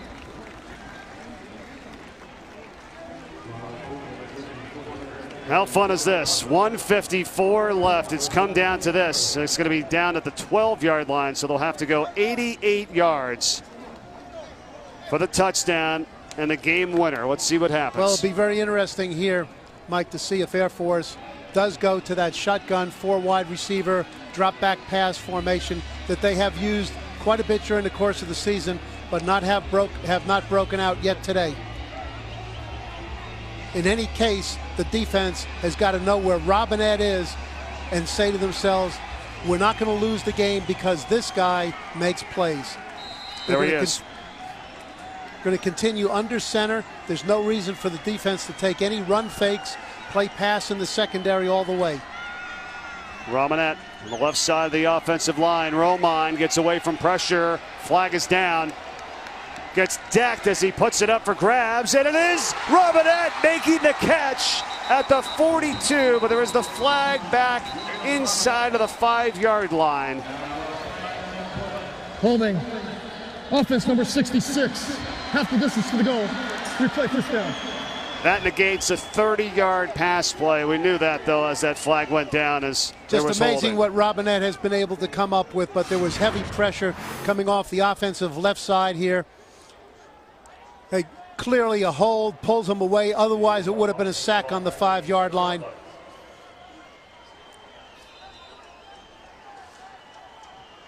You know, and that's dangerous. That ball gets intercepted, the game's over. They decline that penalty, New Mexico ball, and we're done. He put that one up for grabs. Second down after the penalty from his own end zone. Robinette, yes, indeed, to the 19-yard line. It's going to be 3 yards shy of a first. Lobos playing soft in the secondary. They're willing to let Robinette catch the ball in front of them, but not over the top. Robinette's on the sidelines now, taking a break. Clock winding down. 7th catch of Robinette's career, or of this game, as Romine gets away, flips it over, and has McVay. They'll take it up to the 40-yard line for a first down. What a spectacular play by Romine, escaping the rush. Keeps his poise about him, looks all around the field, finds McVay, who really was not in the pattern, Mike. Just slipped out there and underhand flipped them the ball. It's almost like an option pitch, the way he gets it out to the sideline. Kimmy Carson right there, number 2, is down. He's the one that's hurt.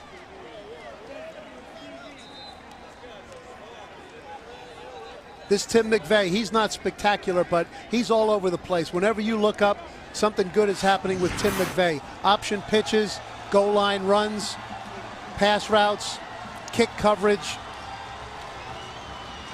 Robinette is back in the game, along with Matakevich and Riffett, 3 6'4", 6'5" receivers.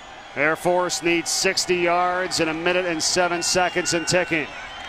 Down 5. Good protection. Tough throw, incomplete. Well, the white jerseys there that time, as Ronald Cleveland was the target. Now, can you change your defense a little bit if you're New Mexico, recognizing, obviously, Coach, that they're going to go to the air and trying to get another hat maybe on Robinette and don't let him beat you like you said? Maybe not the same defense that they've run consistently throughout the game, but a defense for this situation that they probably practice on a weekly basis.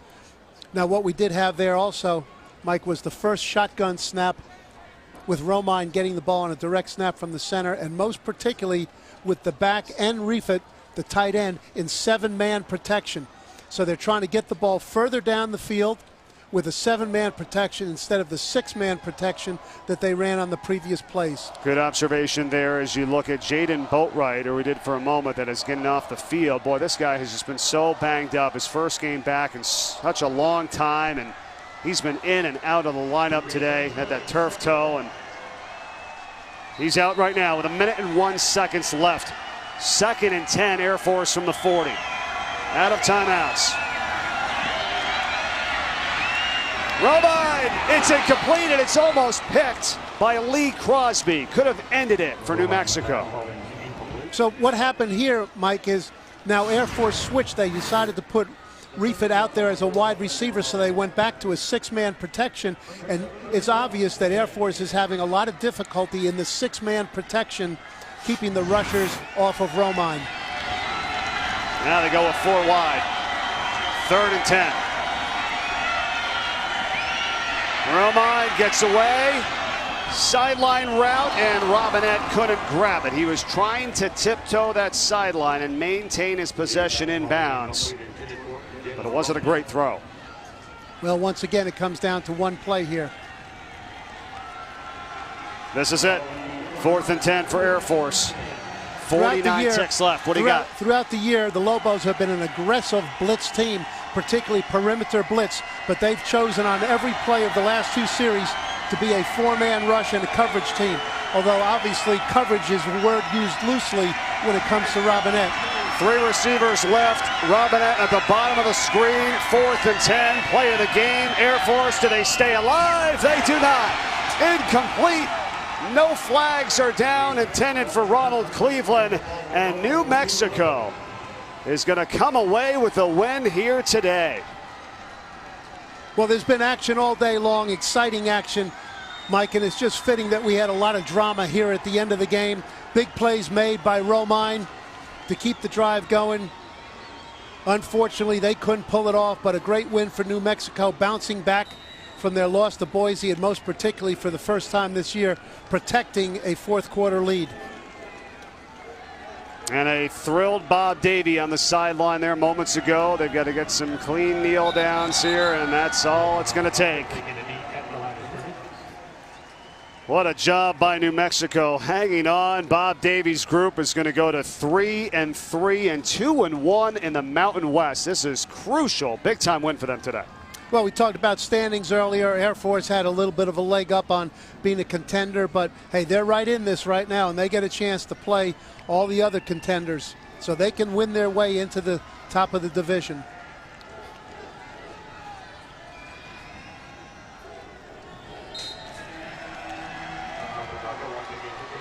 Clock ticks down, and Bob Davie in New Mexico 45-40 with the win today over Air Force. Tremendous action. 2 well-coached teams fought it out to the end. Perimeter offense, very exciting to see, but great football game. This is what makes college football America's favorite sport. Saw a lot of offense today. You're about to see more. We've got Tulsa and Houston, and that's what's coming up right now. That's going to do it for us today in Dallas from the Cotton Bowl. New Mexico wins it 45-40. Thanks for watching. Tulsa, Houston right now is next. Enjoy your weekend, everyone.